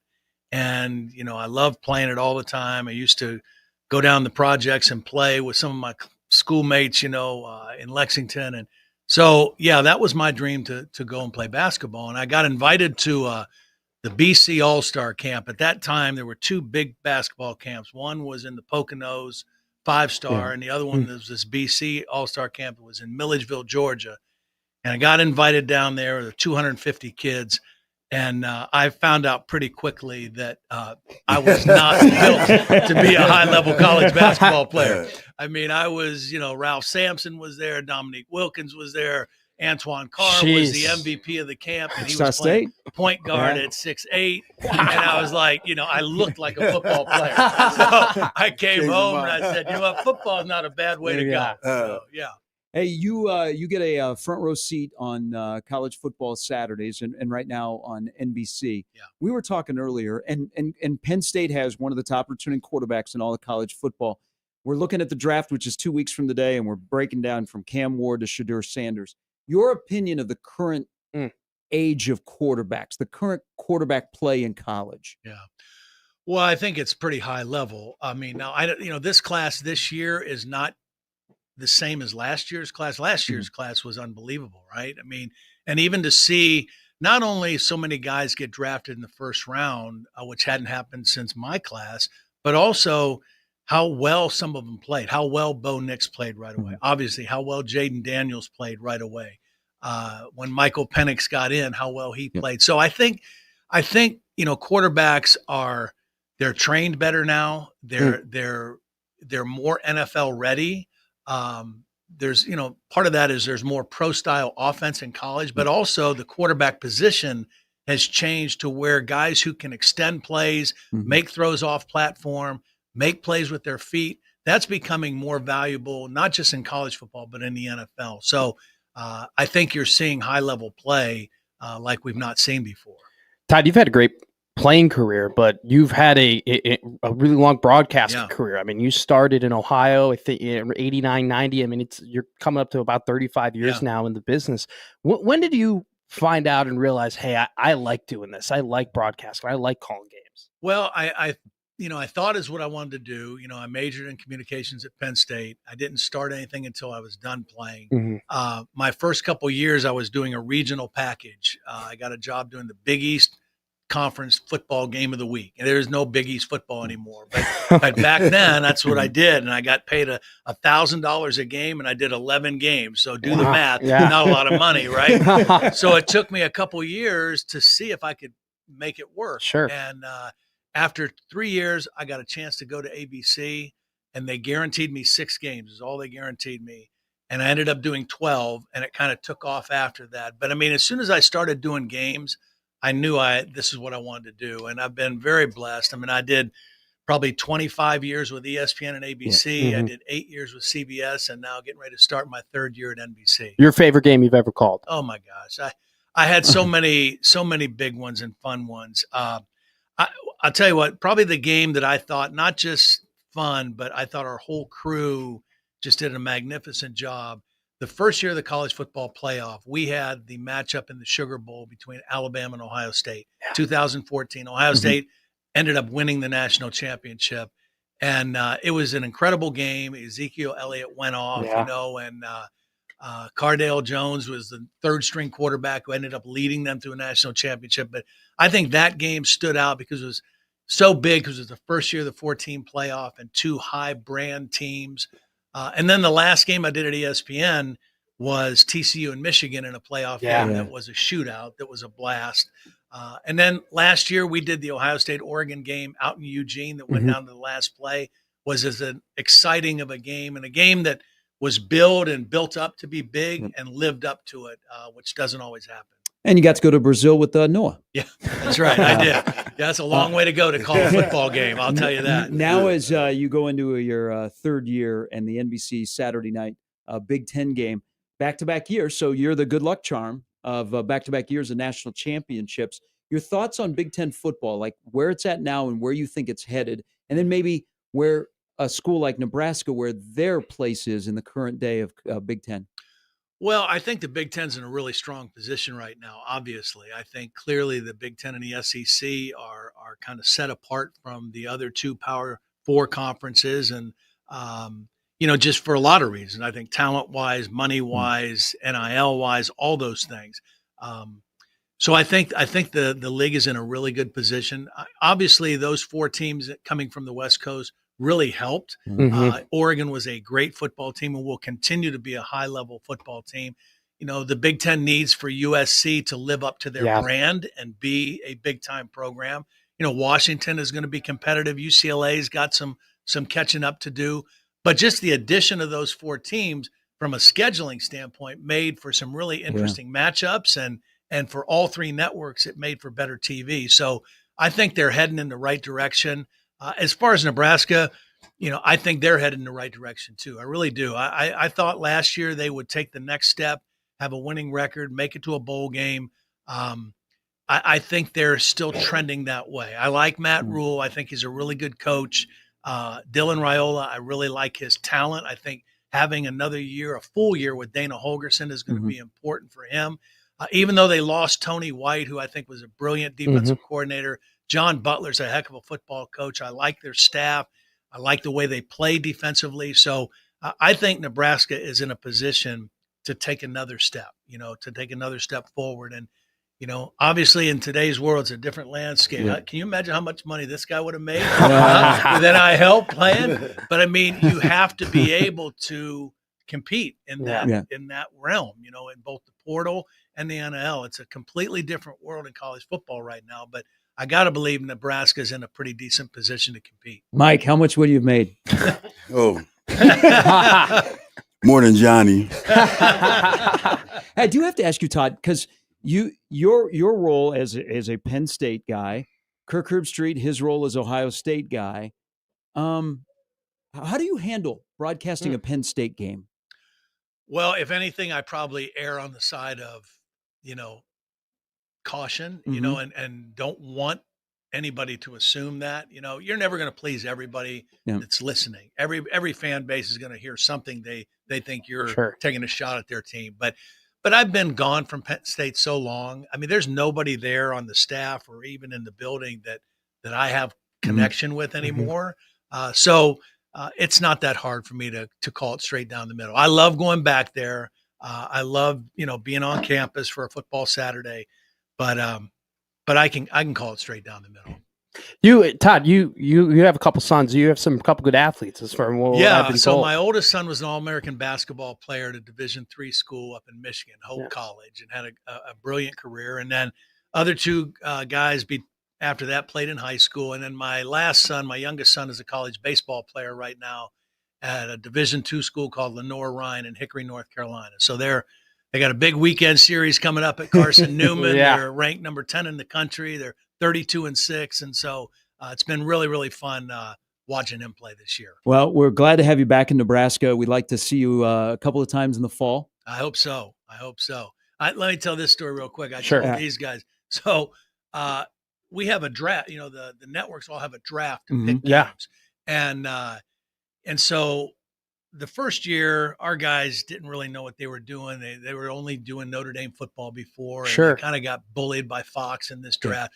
So going into year 2, I said, let me be involved in the process. Let me have a couple meetings. I'll talk through the games I like on the schedule. I see what the draft order is. Yeah. So anyway, one of the things I pushed really hard last year, I said, if it's available at like pick 9 or 10, pick Colorado at Nebraska. I said it's going to be a heck of a game. There's going to be a lot of hype around Shador and Coach Prime. It's early in the season. Lincoln at night will be unbelievable. Yeah. And I wanted to do, I want us to do the game. So sure enough, we picked the game, and I was thrilled. Matt calls me. He's like, dude, I'm so excited you're going to be here. And 2 weeks later, I find out they're sending Noah and I to Brazil to do the Eagles-Packers game. And I don't even get to do the game. So hopefully this year that won't happen. We can do a game in Lincoln, and I can be a part of it. Well, that's fantastic. Glad to have you back in Nebraska. As always, Mike, great to see you. Thanks for having me. The Jet Award tonight, again, there are general admission tickets available. You can go to the website, jetaward.com. It is always a fantastic event. It goes to a great cause, and Errol Tucker being honored as the Legacy Award winner, and Caden Wetchen from Iowa as the Jet Award winner this year. Should be a lot of fun. Hope to see a lot of you there again. Thanks to Todd. Thanks to Mike. Thanks to Johnny. Thanks to Michael and everybody else with the Jet Award for stopping in today. We'll talk to you tomorrow at 6 as day 2 of the Masters will be upon us. Hopefully some bets. For Jimmy and Matt.